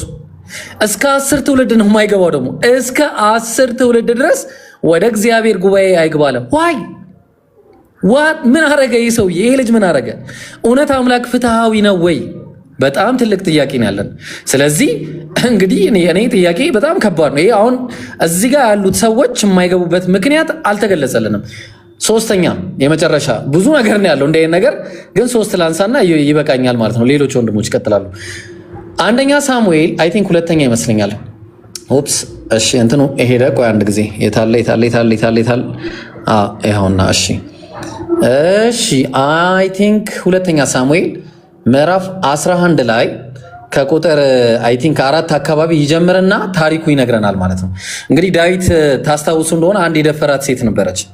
ዳዊትም ልኮ ስለ ሴቲቱ ጠየቀ። አንድ ሰው ኦኬ፣ ጉዳዩ ከዚህ ነው የሚጀምረው። እነሆ እንዲሁም ሆነ እነሆ ወደ ማታ ጊዜ ዳዊት ከምንጣፍ ተነሳ፣ በንጉሱም ቤት በሰገነት ላይ ተመላለሰ። በሰገነቱም ሳለ አንዲት ሴት ስትታጠብ አየ። ሴቲቱም መልከ መልካም ነበረች አለ። ሰዎችን ሴት አያትና ራቁቷን ሲያየት አስጠራት። እንግዲህ ነብይ ነው፣ ልብ አድርጉ። አስጠራት። አረቺ እኮ የኦሪዮ ሚስት ነች አሉት። ያው የኦሪዮ ሚስት ቤርሳቤ አይደለች? ምን ኧረ አይመለከተኝም። ዳዊት ጠርቶ አመጣት። ተኛ ከሷ ጋር ከርክሰቷም ነጽታ ስለነበረ ከሷ ጋር ተኛ። ሰው አስገደዳት። ሴቲቱ ማረገዘች። አሁን ዳዊት እንግዲህ በቃ ባልየው ሲመጣ በቃ ምንድን ነው ያደረገው? ከአንዳንድ ማለት ነው ለባልየው ደብዳቤ ጽፎ በእጁ ሰጠው፣ በራሱ እጅ ከፍቶ እንዳይነግሮ። ከዛ በኋላ ለጀነራሉ አስላከ፣ እንዲገደል አደረገ ማለት ነው። ኔክስት ምዕራፍ ላይ ነው አሁን ትልቁ ቁም ነገር ያለው። ሁለት ወንጀል ሰርቷል ይሄ ሰውዬ ዳዊት። እንግዲህ ዳዊት ምን አደረገ? አንደኛ ሴቲቱን ደፍሯል ያለ ፍቃዷ። ሁለተኛ ደግሞ ምን አደረገ? ሰው ገሏል። እግዚአብሔር ምንድን ነው አሁን? ፍትህ ነው ጥያቄ፣ ፍትህ ነው። እንግዲህ እግዚአብሔር ምን አለ? ተመልከቱት ዳዊትን ሲለው እግዚአብሔር እንዲህ አለው፣ የጌታህንም ቤት ሰጠውህ፣ የጌታህንም ሚስቶች በብብትህ ጣልኩልህ አለው። ሚስቶች ማን የሰጠው? እግዚአብሔር። ያው እግዚአብሔር ሚስት ይሰጣል። የእስራኤልና የይሁዳን ቤት ሰጠው። ይህም አንሶ ቢሆን ኖሮ ከዚህ የበለጠ ጨምርልህ ነበር። ምን? ሚስት ጨምርልህ ነበረ። ከዛስ አሁንስ በፊቱ ክፉን ነገር ትሰራ ዘንድ የእግዚአብሔር ነገር ለምን አቃለልክ? ኬጢያዊ ኦርዮንም በሰይፍ መተህ ሚስቱን ለአንተ ሚስት ሆነ ዘንድ ወስደሃል፣ እሱንም በአሞን ልጆች ሰይፍ ገለሃል አለው። ስለዚህ አቃለኛልና ኬጢያውንም የኦርዮ ሚስት ለአንተ ሚስት ሆነ ዘንድ ወስደሃልና ለዘላለም ከቤት ሰይፋት አይቀርም አለው። እግዚአብሔር እንዲህ ይላል። እንግዲህ ፍትህ ሊሰጠን ነው። እንግዲህ ያጠፉት ሴቶቹ ሳይሆኑ ዳዊት ነው ያጠፋው። አሁን ዳዊት ሊቀጣ ልናይ ነው። እንግዲህ ልብ አድርጉ። እግዚአብሔር እንዲህ ይላል አለ፣ እነሆ ከቤት ክፉ ነገር አስነሳለሁ፣ ሚስቶችህንም በዓይነ ፊት እወስዳለሁ። እሺ ወስዶስ ምን ሊያደርጋቸው ነው? ለዘመድ ሰጣቸዋለሁ አለው። ከዛስ በዚህችም ፀሐይ ዓይን ፊት ከሚስቶችህ ጋር ይተኛል። ዋት አንዴ እግዚአብሔር ያስደፍራቸዋል። ምንድን ያጠፉት? እንዳውም ምን አለው እግዚአብሔር? አንተ ይህን በስውር አድርገኸዋል፣ እኔ ግን ይህን በእስራኤል ሁሉ ፊትና በፀሐይ ፊት አደርገዋለሁ አለ። ሱብሃነላህ። እኛ እንደዚህ አይነት አምላክ አናውቅም። በቀለኛ ያላጠፋን የሚቀጣ አምላክ አናውቅም። አላህ ምን ብሏል ቁርአን ላይ? ወላ ተዚሩ ዋዚረቱን ዊዝረ ኡኽራ። አንደኛዋ ነፍስ ያላጠፋች ስትሆን የሌላኛዋን ነፍስ ወንጀል አትሸከምም። ተግባባን? ሰው እነዚህ በምን ጥፋታቸው ነው? ሴቶቹ ባላቸው ማግጦባቸው እንዲሁ ራሱ ተበድለዋል፣ በደል አለባቸው። ይሄ በደላቸው ሳያንስ እግዚአብሔር ደግሞ አደባባይ ላይ ወስዶ አስደፈራቸው። ይሄ ነው አምላክ፣ ፍትሃዊ አምላክ። ራሳችሁን መርምሩ፣ ክርስቲያኖች መጽሐፋችሁን አንብቡ። ስለዚህ አመሰግናለሁ። ጊዜውን አልውሰድ፣ ይበቃኛል። ጀዛከላሁ ኸይረል ጀዛ። ያ ጀማ አሁን ኢብራሂም ያሳየን ነገር ምንድን ነው? አምላክ ሴቶችን ህዝብ ፊት አስደፍር ነበር። መጽሐፈ ሳሙኤል ላይ የእግዚአብሔር ቃል ላይ ነው ያለው። አምላክ ፍትህ አያደርግም እንዴ? ፍትህን ባል ነገር አያውቅም? ባላቸው ዝሙት ሰርቶባቸው ባላችሁ ዝሙት ሰርቷል ብሎ ምንም በማያውቁት ነገር እግዚአብሔር አሰልፎ አስደፈራቸው። this is not fair። ይሄ ፌር አይደለም፣ ያዙልኝ። ሁለተኛ ደግሞ ይዘው ተያይዞ መሰለኝ ማሳያችሁ መጽሐፍ ቅዱስ እግዚአብሔር ስለምን የሚናገረው ምሳሌ አምላካችን ቁርአን ላይ ስለ ጀነት፣ ስለ ጀሃነም፣ ስለ እርሱ ስለ ህግ ይናገራል አይደለ? እግዚአብሔር መጽሐፍ ቅዱስ ላይ ምን ይናገራል? ተመልከቱ የሚናገረው። ዝም ብዬ ልክፈተው ተመልከቱ ስለምን እንደሚያወራ መጽሐፍ ቅዱስ። ይሄን አላነበውም። አይ ቲንክ ማንበብም አለብኝ መሰለኝ፣ ግን ይከብዳል። ክርስቲያን ወገን ይከብደኛል ለማንበብ፣ ግን መጽሐፍን ላስተምር እፈልጋለሁ። ይቅርታ ታደርግልኛለህ። የእግዚአብሔር ቃል የማነበው እንዳይደብርህ እሺ። መጽሐፍ ቅዱስ ያው ምን ይላል? የዳሌዎችሽ አቀማመጥ በአንጥረኛ እጅ እንደተሰሩ ናቸው። እምብርትሽ የወይን ጠጅ እንደማይጎልበት እንደተጠነጠጠ ጽዋ ነው። ሆድሽ እንደ ስንዴ ክምር ነው። ሁለቱ ጡቶችሽ እንደ ሁለት መንታ ሚዳቋ ግልገሎች ናቸው እያለ እግዚአብሔር ስለ እንትን የሚያወራው መጽሐፍ ቅዱስ ላይ። እግዚአብሔር ለምንድን ነው ስለዚህ አይነት ነገር የሚያወራው? ስለ አንድ ሴት እንትን ጥያቄ የሚሆን ይሄ እዚህ ውስጥ ምን ያደርጋል? ይሄ እኮ ሁለት ፍቅረኛሞች የሚያወሩት ምስጢር እኮ ነው። ከዛ የሚያሳዝነው ነገር መሳች ሴቲቱ ምናች ይሄን ሰማች ላይ ሴቲቱ ተመከቱ ያለችውን ልጄ ወንድሜ ና ወደ መስኩ እንሂድ፣ ወይኑ አብቦ እንደሆነ እንመልከት፣ በዚያ ጡቶቼን እሰጥሃለሁ። what the heck ምን እየተከናወነ ነው ያለው? እግዚአብሔር እዚህ ውስጥ ምን አስገባው? ያ ጀማ ወንድየው እንትንሽ ያምራል አላት፣ እሷ ደግሞ እሰጥሃለሁ አለችው። ከዛ ተመከቱ በዚህ እንኳን አታቆም፣ በዛ አታቆም። ቀጥላ ማያሽ ተመከቱ። ቀጥላ ምን አለች? እኔ ቅጥር ነኝ እንደ ግንብ ናቸው ትላለች። ምን ማለት ነው? እግዚአብሔር ምንድን ነው እዚህ ጋር ይሄ የሚያወራው? ከዛ የሚያዘው ግን መሳቸው እግዚአብሔር ስለዚህ ሁላ ነገር አውርቶ በየትኛውም የመጽሐፍ ቅዱስ ክፍል ላይ እኛ አምላኮች ሶስት ነን ብሎ አያውቅም። ሰምታችሁኛል? እግዚአብሔር ስለ ሴት ዕቃ መቀመጫ ምናምን አውርቶ ግን መጽሐፍ ቅዱስ ላይ ስለ ስላሴ አልተናገረም። እኛ አምላክ አላለም። እነዚህ አምላክ የሚባሉት ነገሮች እንኳን እኛ ለመላእክቶች አልተገለጸም። ለመላእክቶች ላሳያቸው። መላእክቶች ራሱ አምላካቸው ምን እንደሆነ ሰዎችም አምላክ እንትኖችም አያውቁም። ተመልከቱ። ይሄን ሊከደርጉልኝ ሰይፈ ስላሴ ሰይፈ መለኮት መጽሐፉን ይዩት።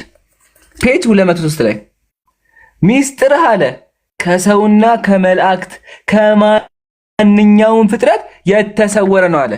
የአምላክ ሚስጥር ይሄ ስለ አምላክ ሶስቱ አምላክ የሚባለው ነገር እንኳን ሰዎች ይቅርና መላእክቶችም አይገባቸውም። አምላካችሁ ስለ ራሱ አልነገራችሁም። የሚያወራችሁ ስለ ሰለሞን ፍቅረኛ ነው የሚያወራችሁ።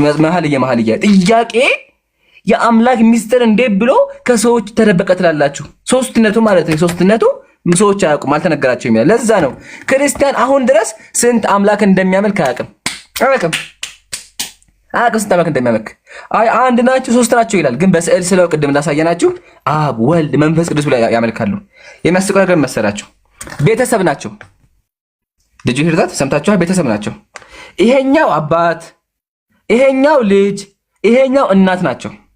አብ ማለት አባት ማለት ነው። አባት ይሄን ወለደ፣ ልጅን ወለደ። ልጅ ደግሞ ኢየሱስ ነው። ኢየሱስ አምላክ ነው።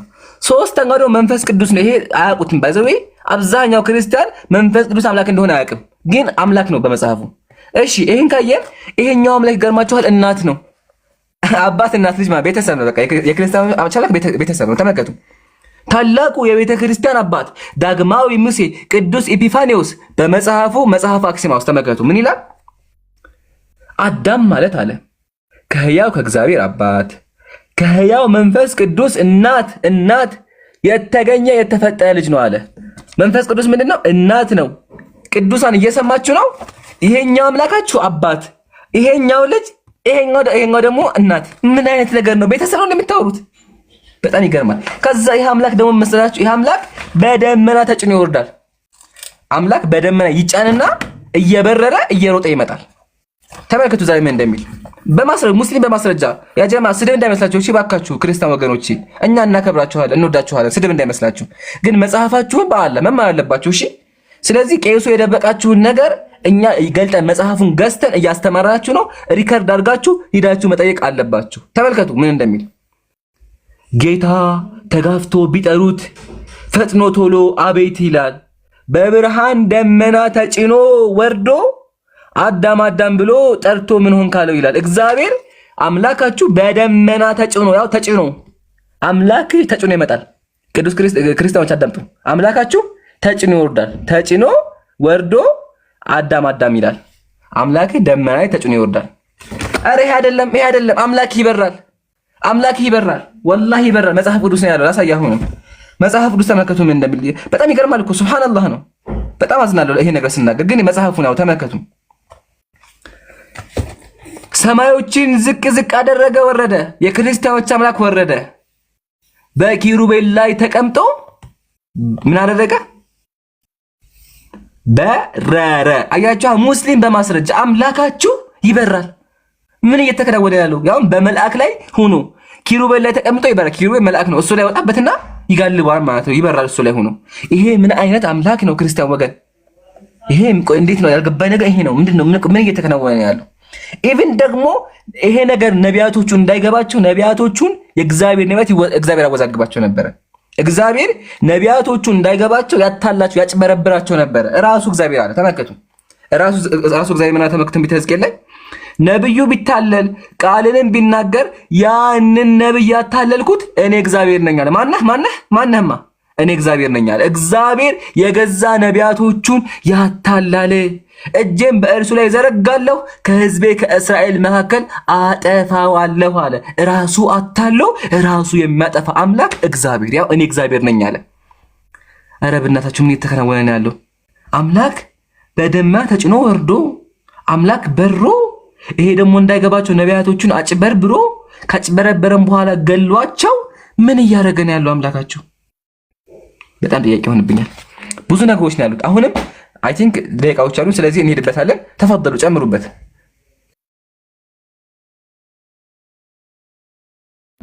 አቡኪ አለ ወይስ ቀጥል?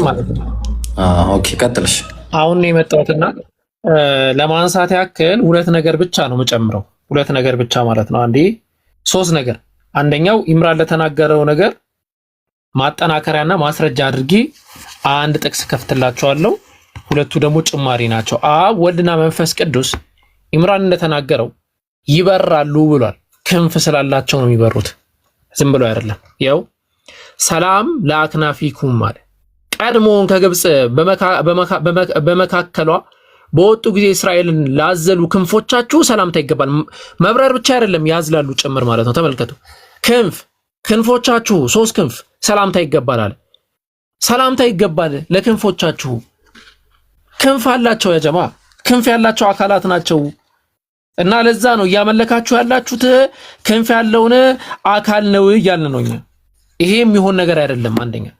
ሁለተኛ አምላክ በየትኛው መጽሐፍ በኦርቶዶክሳውያን እንደተሰደበው አምላክ አልተሰደበም። ይቅርታ አዝናለሁ ለዚህ ንግግሬ። ተመልከቱ። ባይብል ላይም አለ። ባይብል ላይም ታዩታላችሁ። ግን ምን ብሎ እንደሚያስቀምጥ እዚሁ ዜና ሥላሴ ዘወርሃ ሰኔ ላይ የሚነበብ ነው። ምን ይላል? የዚህም ትርጓሜ እንነግራቸዋለን። እኛ እንደ እርሻ ትልነን ይላል። እኛ ምድር ባህር ላይ አስቀምጠናል ይላል። ለአደም ልጆችም እንድትበቃ አድርገናል። ለልጆችም ከብዙ ስማችንን ይጥሩ እያልን አዘናላል። እንደ እርሻ ትል ማለት አንድ በጣም አደገኛ የሆነ አካል፣ በጣም የሰውን ነገር የሚነካ ሰውን በጣም የሚጎዳ አካል የሚገለጽበት አገላለጽ ነው። የእርሻ ትል ይባላል። የእርሻ ትል ገብቷችኋል? የእርሻ ትል ማለት ቡቃያን የሚያበላሽ ማለት ነው። በቃ ማኮስመን ብቻ የሆነ ስራው የእርሻ ትል ተብሎ ይጠራል ማለት ነው። አሁን ደግሞ ማሳያችሁ ጥቅስ፣ አሁንም በድጋሚ ክርስቲያን ወገኖቼ ይቅርታ እንግዲህ መጽሐፍቶቻችሁ፣ መምህራኖቻችሁ፣ አባት እናቶቻችሁ ነው ይህንን ያስቀመጡት። ስለዚህ ያንን እኛ ደግሞ ማንበብ እናንተ እንድታቁና እርማት እንድታረጉ፣ መጽሐፍቶች እየታረሙ ነው፣ እርማት እንድታረጉ ይህንን እናሳያችኋለን ማለት ነው። አሁን ማሳያችሁ ደግሞ ምንድነው? በክርስትና አስተምህሮ መሰረት አምላክ ራሱ ያዘዘው ትልቅ የሆነ ትእዛዝ አለ። ስለዚህ ትእዛዝ በደንብ እንሄድበታለን ብዬ አስባለሁ። እኔ አንድ ነገር ብቻ ነው ማሳያችሁ። ያ ትእዛዝ ቅዱስ መሳሳም ተብሎ ይጠራል። በቀላሉ ስንመለከተው ማለት ነው። ቅዱስ የሆነ መሳሳም ማለት ነው። ያ ቅዱስ መሳሳም ማለት ምን ማለት ነው? ኢየሱስ ክርስቶስ ራሱ ያስተማረው ነው። ልክ ኢየሱስ ክርስቶስ ሲመጣ ልክ ከአንድ ሰው ጋር ሲገናኝ ከንፈር ለከንፈር ይሳሳም ነበረ። መጽሐፉ ነው የሚያስቀምጠው ይሄንን። ከዛስ ያ ደግሞ እንዲያደርጉ ክርስቲያኖች ያንን ባለማድረጋቸው እንደሚወቀሱም ጭምር ያስቀምጣል። አውዙ ቢላሂ ሚነሽ ሸይጣኒር ረጂም። ተመልከቱ። ሆሚሊ ኦን አወር ሎርድ በተሰኘው የቅዱስ የኤፍሬም መጽሐፍ ነው አሁን ማሳያችሁ ማለት ነው። እዚህ መጽሐፍ ላይ ምን ብሎ እንደሚያስቀምጥ ልንገራችሁ። ከ13 ቻፕተር ቁጥር 13 እና 14 ላይ የሚገኘው ከ13 ጀምሬ ላስቀምጥላችሁ ማለት ነው። ማቴዎስ ወንጌል ምዕራፍ 9 ቁጥር 20 እንዲጠቅስና but with another he loved ምናምን ብሎ ያስቀምጥና ምን አለ? ማቴዎስ ወንጌል ምዕራፍ 9 ቁጥር 20 ላይ የሆነ ግለሰብ አለ። አንዷ የኢየሱስ ክርስቶስን እግር የሳመቻለች፣ አንዱ ደግሞ ያልሳማ አለ እና ሲወቀስ ምን ተብሎ ኢየሱስ እንደወቀሰው ተመልከቱ። by her who kissed his feet አለ። ያቺ የሱን እግሩን በሳመችው አለ he was rebuked እሱ ምን ተደረገ? ተወቀሰ አለ who did not desire to kiss his lips አለ አውዙ ቢላሂ ሚነሽ ሸይጣኒር ረጂም። ከንፈሩን ለመሳም ባለመፈለጉ ምክንያት ምን ተደረገ? ሪቡክር ተደረገ፣ ተወቀሰ። ያስወቅሳል። የኢየሱስ ክርስቶስን ከንፈር አልተሳመም ተብሎ ማለት ምን ማለት ነው? ይሄ ማለት ምን ማለት ነው? ይሄ ከዛ ምን ብሎ አስቀመጠ? ከቅዳሴ ስርዓት በኋላ አለ and አለ if the flying lip were sanctified by kissing his feet አለ ኃጢአተኛ የሆነች አካል ዝሙተኛ የሆነች አካል የኢየሱስ ክርስቶስን እግር በመሳማ ምክንያት ብቻ ኃጢአቷ ይቅር የተባለላት ከሆነ how much more should be no pure lips be sanctified by kissing his mouth አለ። ሱብሃንአላህ። ከንፈሩንስ በመሳም እንዴት ነው ሰው ይቅርታ የማይባለው? እንዴት ነው ኃጢአቱ ይቅር የማይባልለታል? ይኸው ተሳሳሙ ብሎ ያስቀምጣል ማለት ነው። for the sinful woman by her kissed receive the grace አለ። ያቺ ኃጢአተኛ የነበረች ዝሙተኛ የነበረች ሴት እርሱን በመሳማ ምክንያት ምን አግኝታለች? ምን አግኝታለች? ይቅር ተብላለች፣ ግሬስ አግኝታለች፣ ጸጋ አግኝታለች። እናንተ ክርስቲያኖች ሆይ ተሳሳሙ ይላል። ይህንን እኔ ብቻ አይደለም የምናገረው፣ ዮሐንስ አፈወርቅ ጭምር ይናገራል። ኤፍሬም ብቻ አይደለም የሚናገረው፣ ሌሎችም አካላቶች ይናገሩታል። እንመጣበታለን ማለት ነው። ይሄ ሴሞ በተሰኘው መጽሐፍ ላይ በቀጣይ ደግሞ አሳያቸዋለሁ። ኦገስቲን የሚናገረው ማለት ነው። ኢብሮ ወይ አለው ጉድ ነው እኮ አንተ ኢብሮ እባክህን ስማኝ። አሁን አቡኪ ያሳየን ከንፈር መሳም አይደለ? አዎ። ኢየሱስ ደግሞ ከፀጉር ጀምሮ እስከ እግር ሙሉ ሰውነት ይስማል። በጣም ይቅርታ። እሺ ወገኖች፣ በጣም አከብራቸዋለሁ፣ ግን መጽሐፉ ነው ያለው። ላሳያ እንዴ? አዎ፣ አሳይ ኢምሩ አሳይ። ከዛ በኋላ እኔ ለየት ስለሚል አሳይ። ቀጥል፣ ሂድ። ተመልከቱ፣ ገድለ ዘርአ ብሩክ ላይ መጽሐፉ ነው። እሺ ይሁትማ ምን አደረገ? በቃ እስከዛ ነው ብላችሁ በቃ እንግዲህ ሰምተጃለሁ። ይህንንም ሲናገር ጌታችን ኢየሱስ ክርስቶስ ከዙፋኑ ከመንበሩ ተነስቶ ከእግሩ ጀምሮ መላ አካላቱን ሳመው ይላል። በቃ ደጃለሁ ያቻላታላችሁ ይላል። ያ እዩት፣ እዛው ናቸው እዩት። ይህንን ሲያደንቁ ጌታችን ኢየሱስ ከመንበሩ ከዙፋኑ ተነስቶ አፉን የወንዳፍ ማለት ነው፣ እግሩን መላ አካላቱ ሶ ኢየሱስ ሙሉ የወንድ ሙሉ እንትን ይስም ነበረ። አውዙ ቢላሂ ሚነሸይጣኒር ይሄ አሁን ምንድነው ወገኖቼ? እኔ ለእናንተ አዘንኩላችሁ። ምን አይነት መጽሐፍ ነው? ምን እየተወራ አምላክ እንዴት በሆነ ከዙፋን እየወረደ ሙሉ አካል ዘርአ ብሩክ የሚያደርጋቸው በጣም ያስጠላል። እና ባካችሁ ይሄ ነገር እስክሪን ታጋችሁ በደንብ አድርጋችሁ ጠይቁ። ቀጥል ኢንሻአላህ ወንድሜ። ሱብሃንአላህ ወላሂ በጣም ይገርማል። ግን ወላሂ ላዝም ሱብሃንአላህ በጣም የሁለታችሁ የሚያስደነግጥ ነው። እሺ አንዴ ትልቁ ላይ አድርጉኝ። ሱብሃንአላህ ወላሂ አሰብኩት እኔ መጽሐፍ ላይ ቢሆን እንዴት ላኢላሃ ኢላላህ። አንዴ ትልቁ ላይ አድርጉኝ ያ ጀማ። ሞዴሬተሮች ካላችሁ ወሳኝ ነገር ነው ማሳያችሁ። ሄሎ አላችሁ? ሞዴሬተር የለም መሰለኝ። እየቆዩ ነው እንትን የሚሉት አይ ቲንክ ቀደም እንደዛ ነበር። እሺ ወሳኝ ነገር ነበረ። መጽሐፈ ጨዋታ እስከዛ ድረስ ላሳያቸው። መጽሐፈ ጨዋታ ላይ ምዕራፍ 4 ላይ ይሄ የኦርቶዶክስ ቤተክርስቲያን መጽሐፍ ነው። እንግዲህ ተመልከቱ ምን እንደሚል። እግዚአብሔር ምንድነው? ፈሪ ነው። እግዚአብሔር ፈሪ ነው። ዋት እኔ የምለው ለምሳሌስ ይሄ ይባላል ወይ? ለምሳሌስ ይሄ ይባላል ወይ? እግዚአብሔር ፈሪ ነው። እንዴትስ ብላችሁ ነው አምላካችሁን በፈሪነት የምትገልጹት? እንዴት ነው አምላክ በፍርሃት የሚገለጸው? ይሄንን አይነት አካሄድ ከየት ነው ያመጣችሁት? እግዚአብሔር ፈሪ ነው። ሱብሃንአላህ። በየትኛውም አይነት መንገድ እንዴት ነው እንደዚህ የሚባለው? እዛው መጽሐፈ ጨዋታ ምዕራፍ 3 ላይ ደግሞ እግዚአብሔር እጅግ አረጀ። እንዴት ነው የምትገልጹት አምላክን? እግዚአብሔር እጅግ አረጀ። እጅግ አረጀ። በምንም አይነት ምሳሌ ይሁን አምላክ እንዴት አረጀ ተብሎ ይገለጻል? በምንም አይነት ምሳሌ ወይስ መጽሐፈ ጨዋታ ስለሆነ እየተጫወቱ ነው? እኔ ወላሂ በጣም ነው የሚገርመኝ። አንድ ደግሞ በጣም የሚገርማችሁ ነገር አንዴ አልሐምዱሊላህ አስነጥሶኝ ነው። እሺ ምን ይላል? ባህረ ሐሳብ ምዕራፍ 1 ላይ አንድ በጣም የሚገርም ነገር አለ። እግዚአብሔር ስነ ፍጥረትን ለምን ፈጠረ በሚለው ርዕስ ላይ አንድ ያስቀመጠው ነገር አለ። ምንድነው ያስቀመጠው? ዓለማትን አስቀድሞ እግዚአብሔር በአንድነት በሶስትነት አንድነቱ ሶስትነቱን ሳይጠቀልለዋል። ልብ አድርጉ። ሶስትነቱ ደግሞ አንድነቱን ሳይከፋፍለው አለ። ስለዚህ እግዚአብሔር ይጠቀለላል፣ ይከፋፈላል ማለት ነው። ልብ አድርጉ ያጀማ። እግዚአብሔር ይከፋፈላል። አያችሁ ምን እንዳስቀመጠ ተመልከቱ። ብቻ በደንብ አድርጋችሁ አዳምጡ። እግዚአብሔር ልብ አድርጉ። ዓለማት አስቀድሞ ከእግዚአብሔር በአንድነት በሶስትነት አንድነቱ ሶስትነቱን ሳይጠቀልለው ሶስትነቱ ደግሞ አንድነቱን ሳይከፋፍለው ሲቀደስ ሲሰለስ ይኖራል አለ። ይከፋፈላል። ምን ይደረጋል? እንዲሁም ደግሞ ይጠቀልላል ማለት ነው። እግዚአብሔር በባህሪው ማለት ነው። እግዚአብሔር አንዴ ይከፋፈላል፣ አንዴ ይጠቀልላል ማለት ነው በባህሪው። ይሄ እውነት የአምላካዊ ባህሪ ነው ወይ ነው? አምላክ በባህሪው እንደዚህ አይነት ተለዋዋጭ ነው ወይ? ስለዚህ አንዴ ልድገምላችሁ እዚህ ጋር እግዚአብሔር እጅግ አረጀ። ይኸው ኢብራሂም አይደለም ያለው መጽሐፉ ነው ያለው። መጽሐፈ ጨዋታ ስጋዌ ምዕራፍ 3 ላይ ማለት ነው። በተመሳሳይ መጽሐፈ ጨዋታ ምዕራፍ 4 ላይ እግዚአብሔር ፈሪ ነው። ፈሪ እንዴት ነው ይህንን አምላክ አምልክ ብላችሁ የምትጠሩ? በየትኛው አይነት መንገድ ነው ይህንን አምላክ አምልኩ ብላችሁ የምትጠሩ?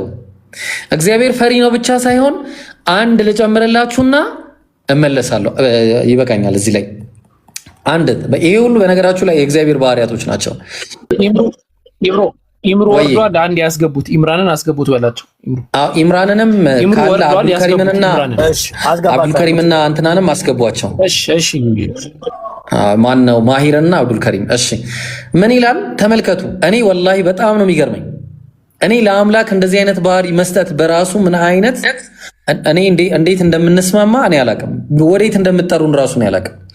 እግዚአብሔር ሰውን በምድር ላይ በመፍጠሩ ተጸጸተ። እንዴት ነው የሚጸጸት አምላክ የማመልከው እንዴ? የሚጸጸት አምላክ ብቻ አይደለም። እግዚአብሔር ምን ያደርግ ነበር መሰላችሁ? ተመልከቱ ምን እንደሚል አንያ ቆሮንቶስ ምዕራፍ 1 ቁጥር 25 ላይ ከሰው ይልቅ የእግዚአብሔር ሞኝነት ይጠባልና። ሃው ዴር ዩ ጋይስ! እንዴት ነው አምላክን በሞኝነት የምገልጹት? ኢምራን ፈልጋቸውን ሳባቸው ስለማላቃቸው በጣም ይቅርታ ወንድሜ ስላቋረጥኩ። ኢምራን መሳቢያ ሰጥቶ ሞዴሬተሪ ነጥቀኛል። ሞዴሬተሪ መልስልኝ አንተ ሰውዬ። እሺ ምን ችግር የለም። ኢምራን መሳቢያ ያለው ማስገባት ይችላል። እሺ ግን አንዴ ቆይ አትሄድሽ። አንዴ አስገባኝ ልወደና ሞዴሬተር እንዲሳይል ድጋሚ ይገባለሁ። እሺ ኦኬ እሺ ያ ጀማ ልብ አድርጉ። በሞኝነት ተገለጸ። ከዛ ደግሞ ቀጠልና ከእግዚአብሔርም ድካም የሰው ድካም ይበረታልና አለ። እንዴት ነው አምላክ በድካም የሚገለጽ? እንዴት በድካም የሚገለጽ አምላክን ነው አምልኩ የምትሉን? ይሄ በጣም ከባድ ነገር ነው። በጣም ከባድ ነገር ነው። ስለዚህ እንደዚህ አይነት አምላክ አምልክ ብላችሁ መጠራት በራሱ ለኛ በጣም ከባድ ነው። ስለዚህ መስተካከል ይገባዋል። ኦኬ ቀጥል አቡኪ አለ።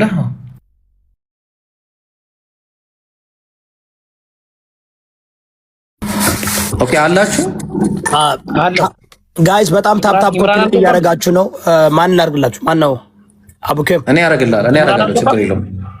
እኔ አስገባዋለሁ። ቆይ ኦኬ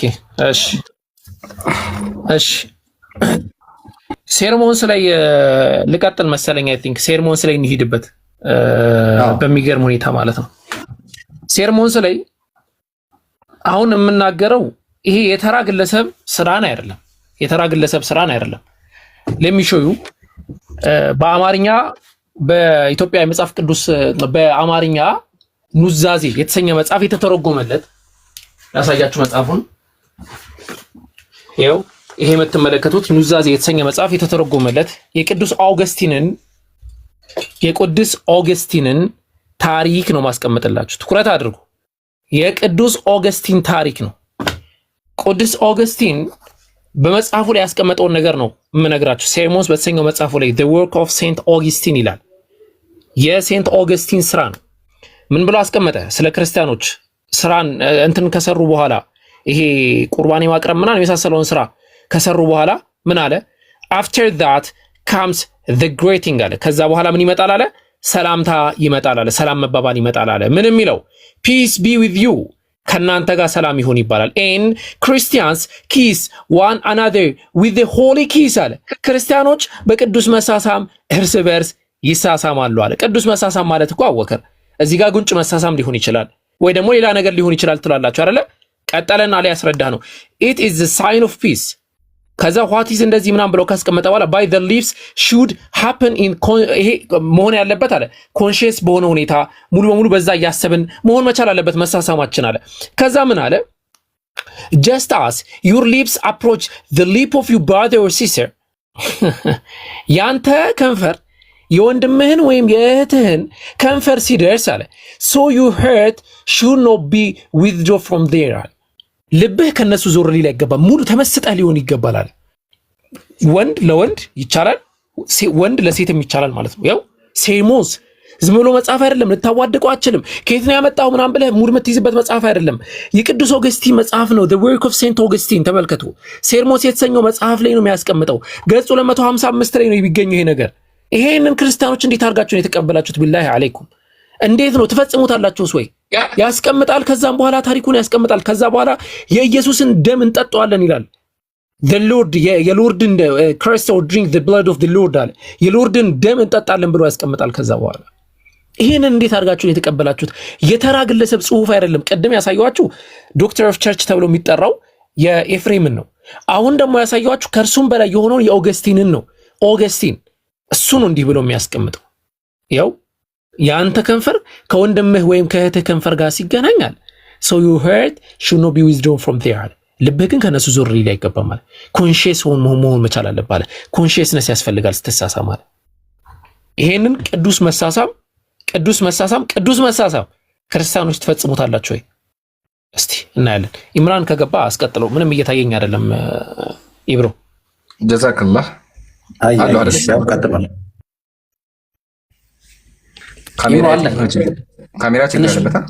ብለር ዳርጓል። እስቲ ድጋሚ አድርገው አንዴ። ወይ ሞዴሬተር አስተካክሉታል። እንደዚህ እናድርገውና ኦልራይት ያ እሺ። ጀዛኩሙላሁ ኸይረል ጀዛ። በደንብ ብዙ ነገር እየተማራችሁ ነው ያ ጀማ። ኮሜንት አይ ቲንክ ሙስሊሞች ኮሜንት ከፈት እያላችሁ ነው። ኮሜንት ያልከፈተ ነው መሰላችሁ ክርስቲያኖች እንዳይሳደቡ ነው። እሺ በላህ አለይኩም። ተሳድበው መጥፎ ነገር ከሚሰሩ ተቀምጠው እንደው እየከበዳቸውን ቢያዳምጡ ይሻላል። እሺ ዲያቆናታውን ከስር ሲገቡ እያየናቸው ነው። ያዳምጡ በደንብ ዲያቆናቸው ራሱ መጥተው ያዳምጡ በደንብ ብለን ነው። እሺ አሁን ደግሞ የማሳያችሁ መሰላችሁ ክርስቲያን ወገኖቻችን አምላካችን ብለው የሚያመልኳቸው አምላኮች አሉ። አብ ወልድ መንፈስ ቅዱስ ሶስት አምላክ ያመልካሉ። አንድ አካል በአንድ መለኮት አንድ ብለው ያመልካሉ። እሺ ጥያቄ ይሄ አስተምሮ ከየት መጣ ስንል እግዚአብሔር መጽሐፍ ቅዱስ ላይ ምን አለ? ሽማ እስራኤል አዶናይ ኤሎሄኑ አዶናይ ኢኻድ አለ። እስራኤል ሆይ ስማ አምላካችን ያህዌ አንድ እግዚአብሔር ነው አለ። እግዚአብሔር አንድ ነው አለ መጽሐፍ ቅዱሱ። እነሱ ምን አሉ? ሶስት ናቸው አሉ። ቅዱሳን ሶስት አምላክ አለ የሚለውን ከየት ነው ያመጣችሁት ታውቃላችሁ? ይሄ አገር የመጣው ከህንድ አገር ነው። ከህንድ ሀገር ጭናችሁ ያመጣችሁት። ህንዶች ከናንተ ከ1500 ዓመት በፊት ያው ልጅ አባት መንፈስ ብለው ያምናሉ። ይሄንን ራሱን ያጀማዩት መልኩም ብቻ ቀይራችሁ ያው መልኩ ብቻ የተቀየረው ይሄኛው ወጣትን ይሄኛው ደግሞ ሽማግሌ ነው። መልኩም ብቻ ቀይራችሁ አምላኮቻችን ብላችሁ አመጣችሁ። የሚያስቀር ነገር መሰላችሁ? ህንዶች ራሱ ምን ይላሉ? የኛም አምላክ እኮ ሶስት አካል ነው እንጂ አንድ አምላክ ነው ይላሉ። ተመልከቱ ምን እንደሚሉ እዚህ ጋር መጽሐፋቸው ላይ ማለት ነው። ተመልከቱ ራግባ ቬራ የተባለ መጽሐፍ አላቸው ምዕራፍ 8 ቁጥር 26 ላይ 25 ላይ ይላሉ here is this one god አሉ። አንድ አምላክ አለ አሉ እነሱ። አያችሁ አይደለ? አንድ አምላክ አለ፣ ሶስት አካል አለ አሉ መጽሐፋቸው ላይ እንደናንተ። ስለዚህ ክርስቲያን ወገን በደንብ አዳምጥ። ሶስት አምላክ አለ አብ ወልድ መንፈስ ቅዱስ የሚለው አስተምሮ ከህንድ ሀገር ተጭኖ ነው የመጣው። ህንዶች ከናንተ በፊት ያው እንደናንተ ስለው ስዕሉ ራሱ አንድ አይነት ያው ስዕሉ ራሱ አንድ አይነት ተደርድረው እኩል ተቀምጠው ይዙ ነበር። እናንተ ደግሞ ይሄን ኮርጃችሁ አምጥታችኋልና ባካችሁ እግዚአብሔር ያልተናገረውን ነቢያት ያልሰበኩትን አምላክ አታምልኩ። ማምለክ ያለባችሁ አንዱን አምላክ ነው እንጂ ሶስት አምላክ ሊኖር አይችልም። ግን መጽሐፋችሁ ተመከቱ። መጽሐፋችሁ ይላል ስላሴ አለ።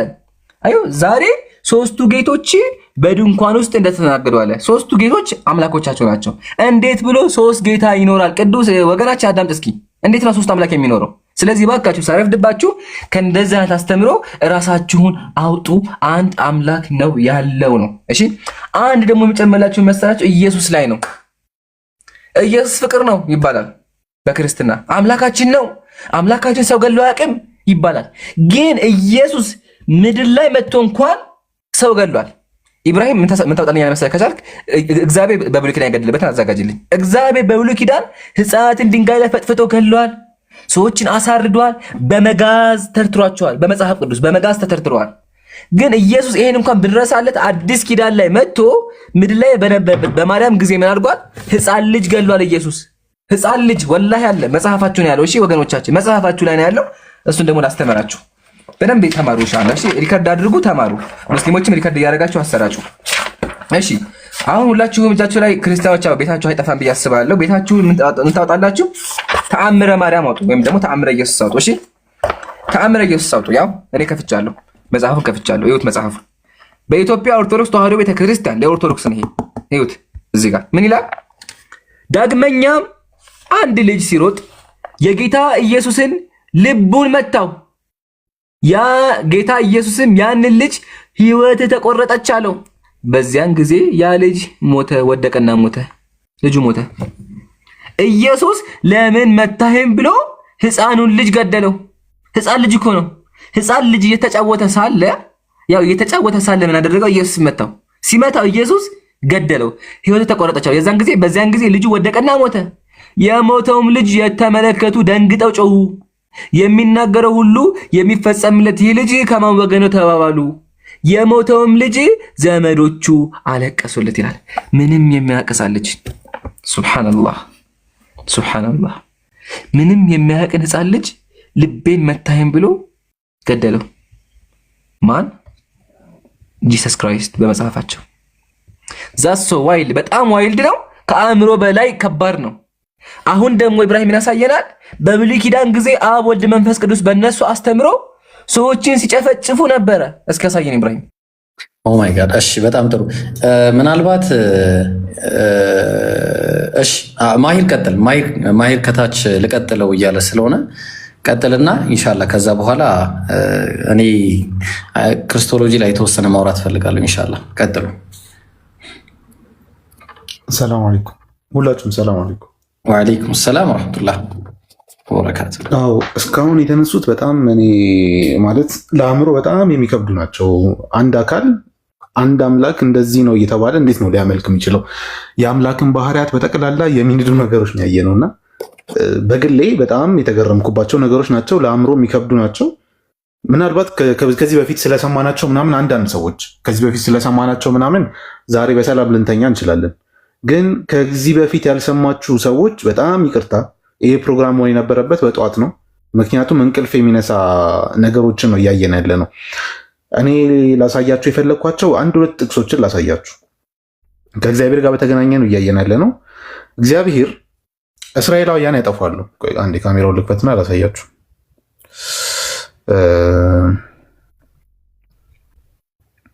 እስራኤላውያን እንግዲህ እግዚአብሔር ያጠፋሉ። ከዛ እግዚአብሔር እነዛን እስራኤላውያን ይቀጣቸዋል። አሁን የሚቀጣቸው ምን አይነት ቅጣት ነው? እነዛ እስራኤላውያን እነሱ ላጠፉት ነገር ወይም ደግሞ ሰዎቹ ላጠፉት ነገር የሚቀጡት እነማን ናቸው የሚለውን ነገር ስንመለከት መጽሐፍ ቅዱስ ላይ እንዲህ ይለናል። ተመልከቱት በደንብ። ኦሪት ዘሌዋውያን ምዕራፍ 26 ከቁጥር 27 እስከ 29 ያለውን በራሳቸው ተመልከቱት። ምን ይላል? እኔ ደግሞ በቁጣ እሄድባቸዋለሁ አለ እግዚአብሔር። ማንን? እነዚህ ጥፋት ያጠፉትን። ኦኬ ምን ሊቀጣቸው ነው? በጣም በቁጣ ሊቀጣቸው ነው። ስለ ኃጢአታችሁም 7 እጥፍ እቀጣችኋለሁ። በቃ በጣም ነው የምቀጣችኋለና የወንዶች ልጆቻችሁንም ስጋ ትበላላችሁ፣ የሴቶች ልጆቻችሁንም ስጋ ምን ትላላችሁ? ትበላላችሁ። እግዚአብሔር የሚቀጣቸው ቅጣት ይሄ ነው። እንግዲህ አላህ ያሳያችሁ። እነዚህ ህፃናት፣ ምንም የማያውቁ ህፃናት፣ በቅጡ ራሱ ልጅነታቸውን ያላጣጠሙ ህፃናት እግዚአብሔር ለቅጣት ብሎ ምን እንዲደረጉ ያደርጋል? እንዲገደሉ አይደለም። ተገለው በክብር መቀበር ምናምን እሱ አይታሰብም። ተገለው ይበላሉ። ማን ይበላቸዋል? እነዛ ተቀጪዎቹ።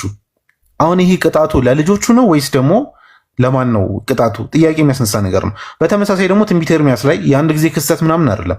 ትንቢተ ኤርምያስ ምዕራፍ 19 ቁጥር 9 ላይ የወንዶችና የሴቶች ልጆቻቸውንም ስጋ አበላቸዋለሁ ብሎ ይናገራል። ሁሉም ጠላቶቻቸውና ነፍሶቻቸው የሚሹት በሚያስጨንቋቸው ጭንቅና መከበብ በባልንጀሮቻቸው ስጋ ይበላሉ ብሎ ያስቀምጣል። የምናይ ምን የወንዶችና የሴቶች ልጆቻቸውንም ስጋ ይበላሉ። እየቀጣቸው ነው እግዚአብሔር። እንዴት ነው የህፃንን ልጅ ስጋ መብላት ቅጣት የሚደረገው? አንዲት ነፍስ ላጠፋቸው ነገር ነው የምትቀጣው። እነዚህ ልጆች ሲገደሉ የሚደርስባቸውን ስቃይ አስቡት። እነዚህ ልጆች በክብር አለመቀበራቸውን አስቡት። እነዚህ ልጆች ገና የዚህን ዓለም ምንም ነገር ያላዩ ዓለምን ገና ያላጣጠሙ መሆኑን አስቡት። እንደዚህ ሆኑ ምን እንዲደረጉ ይደረጋል? እንዲበሉ ያደርጋቸዋል። እሱ ብቻ አይደለም፣ ሌላም ጊዜ ላይ እግዚአብሔር ድጋሚ ይናደድባቸዋል። እነዚህ እስራኤላውያን ላይ ማለት ነው። አሁንም ሌላ ቅጣት ሊቀጣቸው ነው። እንግዲህ ምን ሊያደርጋቸው ነው? ኦሪት ዘዳግም ምዕራፍ 20 ቁጥር 49 እና 50 ላይ ተመልከቱት። እግዚአብሔር ቋንቋቸውን የማታውቀውን ፊታቸው የደነደነውን ሽማግሌውንም የማያፍሩትን ከዛስ ሕፃኑንም የማይምሩትን ሕዝብ ንስር እንደሚበር ከሩቅ አገር በምድር ዳር ምን ይልብሃል? ያመጣብሃል። አምጩ ማን ነው? እግዚአብሔር ራሱ እግዚአብሔር። ምን የማይሉ ሕፃናትን የማይምሩትን እግዚአብሔር ለቅጣት ብሎ እስራኤላውያን ላይ ምን አይነት ጦር ነው እያላከባቸው ያለው? ሕፃናትን ማይመሩ ሕፃን ናቸው ብሎ ማይመሩ በቃ ጨፍጭፈው የሚያጠፉ አካላትን ምን ይላል? ይልክብሃል። ከዛስ ቁጥር 53 ላይ ወረድ ይልና ጠላቶችህም ከበውህ ባስጨነቁህና መከራ ባሳዩህ ጊዜ አምላክ እግዚአብሔር የሚሰጥህን የሆድህን ፍሬ የወንዶችና የሴቶች ልጆችህን ስጋ ትበላለህ ይላል። ኦኬ እግዚአብሔር ምን ያደርግባቸዋል? ያስጨንቃቸዋል። ጠላቶቻቸው ያስጨንቋቸዋል፣ መውጫ መግቢያ ያጣሉ። ከዛ በኋላ ምን ታደርጋላችሁ ብሎ ይነግራቸዋል። የወንዶችንና የሴቶችን ልጆችህን ስጋ ትበላለህ። ይሄ እንዴት ነው አንድ ልጅ በማያውቀው ነገር በመገደል ሊቀጣ የሚችለው? አንድ ልጅ በግድያ እንዴት ነው እግዚአብሔር ሊቀጣ የሚችለው? አንድ ልጨምርላችሁና ይብቃኝ። በጣም ደግሞ ከነብይ ጋር በተያያዘ እግዚአብሔርና የእግዚአብሔር ነብይ የሚያደርጉትን ነገር ነው ላሳያችሁ የፈለግኩት። እሺ እዚህ ጋር ምን ይላል? መጽሐፈ ነገሥት ካልዕ ላይ እንግዲህ ነብዩ ኤልሳ አለ እና ነብዩ ኤልሳ እንትን ነው ምንድን ነው የሚባለው? መላጣ ነው፣ ጸጉር የለውም። ስለዚህ ልጆች እየተጫወቱ ነበርና አገኙት። መጽሐፈ ነገሥት ካልዕ ምዕራፍ 2 ቁጥር ስንት ላይ? ቁጥር 23 እና 24 ላይ አገኙትና ምን ይሉታል? ከዚያም ወደ ቤተል ወጣ፣ ነብዩ ማለት ነው። በመንገድም ሲወጣ ብላቴናዎቹ ማለትም ሕፃናቱ ከከተማይቱ ወጥተው አንተ መላጣ ውጣ፣ አንተ መላጣ ውጣ ብለው ምን አሉበት? አፌዙበት። ሕፃናት ናቸው፣ እርግጥ ነው ያፌዛሉ፣ ጥፋት ያጠፋሉ። ሕፃናት ለሕፃናት ሲሆን ኖርማል ነው እኛ እስከምናውቀው። ከዛ ዘወር ብሎ ማያቸውና በእግዚአብሔር ስም ረገማቸው አለ። ይሄ ነብይ ረገማቸው። ነብዩ ራሱ ነብይ ተብሎ እንደዚህ በቶሎ በንዴት የሚወጣ ነብይ ራሱ ከባድ ነው፣ እንደ ነብይ መቀመጡ። መጽሐፍ ቅዱስ ላይ የምናያቸው አብዛኞቹ ነቢያት ርዕሳችን አይደለም እንጂ ተመሳሳይ ነገሮችን ነው የምናይባቸው። ከዛም በእግዚአብሔር ስም ነው የረገማቸው። በዚህ እርግማን መሰረት እግዚአብሔር ምን አደረገ? ነብይ ይሳሳታል፣ ችግር የለውም ማለት ስሜታ ይሆናል ምናምን። የእግዚአብሔር ተግባር ምንድን ነው? ከዱርም 2 ድቦች ወጥተው ከብላቴናዎች 42ቱን ምን አሏቸው? ሰባበሯቸው። በሌላ አማርኛ እነዚህ ትንሽ ሕፃናት ምን ተደረጉ? ተገደሉ ማለት ነው። በጣም ትንሽ ሕፃናት ናቸው። እንግሊዝኛውን ተመልከቱት፣ ሊትል ችልድረን ይላል። ትናንሽ ሕፃናት ናቸው። እነዚህ ትናንሽ ሕፃናት እግዚአብሔር ምን እንዲደረጉ ነው ያደረገው? እንዲሰባበሩ፣ እንዲገደሉ። ለምን? አንድ ነቢይ ሄደው አንተ መላጣ ብለው ስለተናገሩት፣ ሙድ ስለያዙበት። ሕፃናት እንዴት ነው ሕፃናት ላይ በዚህ ልክ ጨካኝ የሆነ አምላክ እንደ አምላክ ልንይዘው የምንችለው የሚል ጥያቄ እናነሳለን። አንድ የመጨረሻ ልጨምር ፈልጌ ነበር ግን ሰዓት አይኖርም። እሺ ቀጥሉ። በቃ ኢምራን ቀጥል። አላሁ ኸይረል ጀዛ ወአሕሰነ ኢለይክ ያ ጀማዓተል ኸይር። ያው ገራሚ ፕሮግራም ነበር የነበረ። አንድ ነገር እሺ ብሎ ቀጨመርና ኢንሻአላህ አጠቃለን እንለያያለን ማለት ነው። አጠቃለን 2 ደቂቃ አስተኝ ነው 2 ደቂቃ። ምክንያቱም ትምህርት ይሆን ዘንድ አንድ ወሳኝ ነገር መናገር ፈልጋለሁ። ምን መሰላችሁ? እስካሁን ድረስ ያው ኢምራን ያጠቃልሏል ሁሉ ነገር፣ ግን አንድ መናገር የምፈልገው ነገር አለ። እኛ የምንጣራው ወደ አንድ አምላክ ጥሪ ነው። አላህ ቁርአን ላይ ሲነግረን ምን አለ መሰላችሁ? ወኢላሁኩም ኢላሁ ዋሂድ፣ አምላካችሁ አንድ አምላክ ብቻ ነው ማለትን እንጂ ነቢያት ምንም የሰበኩት ነገር የለም። ይህንን ነበር የሰበኩት። አላህ ቁርአን ላይ ሲናገር ሱረቱ ነህል ምዕራፍ 16 ቁጥር 36 ላይ ምን እያለ ይናገራል? ወለቀድ በዐትና ፊ ኩሊ ኡመቲን ረሱላ አን ያዕቡዱላህ ወጅተኒቡ ጣጉት፣ በእርግጥም ወደ ነቢያት ሁሉ ወደ ህዝቦች ሁሉ ነቢያትን ልክ ያለው የተላኩበት ዋናኛና አንድ ትልቁ ምክንያት አላህን በብቸኝነት ተገዙ፣ ጣዖታትን ራቁ የሚል ይሄ ነበረ። በቃ ትልቁ አስኳሉ ትልቁ ነገርም ይሄ ነበረ። አሁን ኢየሱስ ታዲያ ምንድነው የሰበከው ነው? ምድር ላይ ያስተማረው ምንድን ነበረ? በመጀመሪያ ኢየሱስ ስለራሱ የተናገረው ነገር አለ። ለምሳሌ ዮሐንስ ወንጌል ምዕራፍ 8 ቁጥር 40 ላይ ከአምላክ የሰማሁትን እውነት የነገርኳችሁን ሰው አለ ራሱ።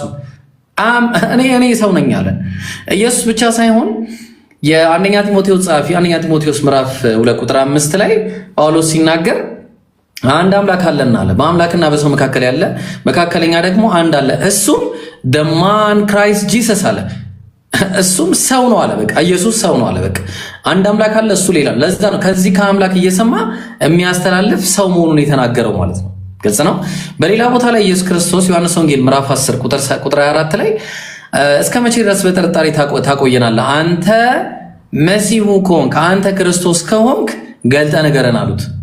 እንግዲህ ነገራቸው ማለት ነው። እኔ ነኝ አላቸው። ሌላ ቦታም ተናግሯል። ማርቆስ ወንጌል ምዕራፍ 14 ቁጥር 61 ላይ ማለት ነው። አንተ የብሩክ ልጅ ክርስቶስ ነህ ሲሉት አዎ እኔ ነኝ አለ። ኢየሱስ በማያወላዳ አማርኛ እኔ ሰው ነኝ አለ፣ እኔ መሲሁ ነኝ አለ፣ ወይ ደግሞ ክርስቶስ ነኝ አለ። ሌላኛውና አንደኛው ደግሞ ምንድነው? ማርቆስ ወንጌል ምዕራፍ 6 ቁጥር 4 ላይ ነብይ ከገዛ ኢየሱስ ምን አለ? ነብይ ከገዛ ቀሩና ከገዛ ቤቱ በቀር ሳይከበር አይቀርም አለ። እኔ ነብይ ነኝ አለ ኢየሱስ። ተግባባል? ኢየሱስ ክርስቶስ ነብይ ነው፣ ሰው ነው፣ እንዲሁም ደግሞ መሲህ ነው ማለት ነው። ግልጽ ነው። በዛ ላይ ደግሞ አምላክ አለኝ አለ። ዮሐንስ ወንጌል ምዕራፍ 17 ቁጥር 3 ላይ እውነተኛ አምላክ ብቻ ነው ከአንተን የላከውን ኢየሱስ ክርስቶስ ያውቁ ዘንድ ይህች የዘላለም ሕይወት ናት አለ። ስለዚህ እውነተኛ አምላክ ብቻውን የሆነ አንድ አምላክ እንዳለ ሰብኳል። ያ ደግሞ አብ መሆኑ ሌላ ቦታ ላይ እንመጣበታለን። ስለዚህ ከዛ ምን አለ ኢየሱስ? የላከውንም ኢየሱስ ክርስቶስ ያውቁ ዘንድ አለ። እኔ መልእክተኛ ነኝ አለ። ኢየሱስ መልእክተኛ መሆኑን ተናገረ፣ እንዲሁም ደግሞ አምላክ እንዳለው ተናገረ። ስለዚህ ኢየሱስ ክርስቶስ ሰው ነው፣ መልእክተኛ ነው፣ ነብይ ነው፣ እንዲሁም ደግሞ አምላክ አለው። በአጭሩ ይህን ይመስላል። ዮሐንስ ወንጌል ምዕራፍ 20 ቁጥር 17 ላይ ወደ አምላኬና ወደ አምላካችሁ ወደ አባቴና ወደ አባታችሁ አድርጋለሁ ብለሽ ንገሪያቸው አላት መግደላዊት ማርያም። የኔ አባት የእናንተ አባት ነው፣ የኔ አምላክ የእናንተ አምላክ ነው እያለ ይሰብክ ነበረ ምድር ላይ። አምላክ ያለው አምላክ አለን? የለም። ሆሴ ምዕራፍ 11 ቁጥር 9 ላይ እኔ አምላክ ነኝ እንጂ ሰው አይደለሁም አለ። እኔ ሰው አይደለሁም አለ አምላክ። ሰው ካልሆነ ኢየሱስ ሰው ከሆነ አምላክ ሰው አይደለም፣ ሰው ሊሆንም የተገባው አይደለም። ምክንያቱም አምላክ ሁሉን አዋቂ ነው። ሁሉን አዋቂ የሆነው አምላክ ሁሉን አላዋቂ ሆነ ካላችሁ ይሄ ከአምላክ ባህሪ ጋር የሚሄድ አይደለም ማለት ነው። ግልጽ ነው። ስለዚህ አንድ አምላክ ብቻ ነው የተሰበከው። ለዛ ነው ዘዳግም 6:4 ላይ እስራኤሎች ስማ አምላካችን ያህዌ አንድ ያህዌ ነው ብሎ ሰበከ ሙሴ። ይሄንን ኢየሱስ ክርስቶስ ደግሞ ሲናገር ማርቆስ ወንጌል ምዕራፍ 12 ቁጥር 29 እና 28 ላይ ከጻፎችም አንዱ ምን አለ? መጥቶ ኢየሱስ ክርስቶስን ሲጠይቀው ለሰዎች ሲመልስ አይቶ ምን አለ? ኢየሱስን ከትእዛዛት ሁሉ ፊተኛይቱ ማንኛይቱ ናት ብሎ ሲጠይቀው ከእስራኤሎች ስማ ጌታ አምላካችን አንድ ጌታ ነው በማለት ነው የመለሰው ማለት ነው። ስለዚህ ይህንን ይመስላል። አንድ አምላክን በብቸኝነት ተገዙ፣ ነፃ ትወጣላችሁ፣ ከምትፈሩት ነገር ሁሉ ትድናላችሁ፣ ከጀሃነም እሳት ወጥታችሁ ጀነትን ትገባላችሁ። እስልምናን ሰዎች እንደሚሏችሁ ሳይሆን እስልምና የነቢያት ሃይማኖት ነው። ግቡና አንብቡት። ያነበበው በእርግጠኝነት ይሰልማል። አመሰግናለሁ። ጀዛከላሁ ኸይረል ጀዛ ኢብሮ ወንድሜ። አላህ በተናገርከው ሁላችንም የምንጠቀም አድርገን። ክርስቲያን ወገኖቻችን ይሄን ነገር በደንብ አድርጋችሁ አዳምጡ እሺ። እስካሁን ብዙ ነገሮች ተምራችኋል ብዬ አስባለሁ። ሙስሊም ወንድሞችም እንደዚሁ ማለት ነው። ይህን ካየን አምላካችን ቁርአን ላይ አንድ ምክር ይመክራችኋል እሺ። አምላኬ ቁርአን ላይ ምን አለ? ባድ አዑዙ ቢላሂ ሚነ ሸይጣን ረጂም ያ አህለል ኪታብ ላ ተግሉ ፊ ዲኒኩም አለ።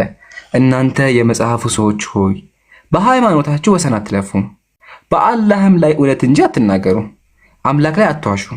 የመርየም ልጅ አልመሲህ ኢሳ የአላህ መልእክተኛ ወደ እርሱ የጣራት የሁን ቃል ከእርሱ የሆነ መንፈስ ብቻ ነው። በአላህና በመልእክተኞቹ እመኑ። አማልክት ሶስት ናቸው አትበሉ። ሶስት አምላክ አለ አትበሉ። አንድ አምላክ ነው ያለው። ኢነመላሁ ኢላሁን ዋሂድ፣ አላህ አንድ አምላክ ብቻ ነው። ለእርሱ ልጅ ያለ ከመሆን ጠራ። በሰማያትና በምድር ያለው በእርሱ ነው፣ መመኪያም በአላህ በቃ ላይ። ይሄን አምላክ አምልኩ ወገኖቻችን። ሶስት አምላክ ማምለክ ገሃነም ያስገባል። አምላክ ቅንድብ አለው፣ አምላክ አብራክ አለው፣ አምላክ እንደኔ ይሮጣል ብሎ መናገር አምላክን መሳደብ ነው። እሺ ወገኖቻችን፣ አምላክ ሰዎችን አስገደበ አምላክን መሳደብ ነው። ከዚህ አስተምሮ ወጣችሁ ፍትሃዊ የሆነውን ነቢያት የሰበኩትን አንዱን አምላክ አምልኩ። አምላካችን ቁርአን ላይ ምን አለ? ወለቀድ በአትና ፊ ኩሊ ኡመቲን ረሱላ፣ በየህዝብ ሁሉ መልእክተኛ ላክን። አን ያዕቡዱላህ፣ አላህን አምልኩ በማለት አለ። ስለዚህ ኢየሱስ የሰበከውን አምላክ አምልኩ። ኢየሱስ ምን አለ?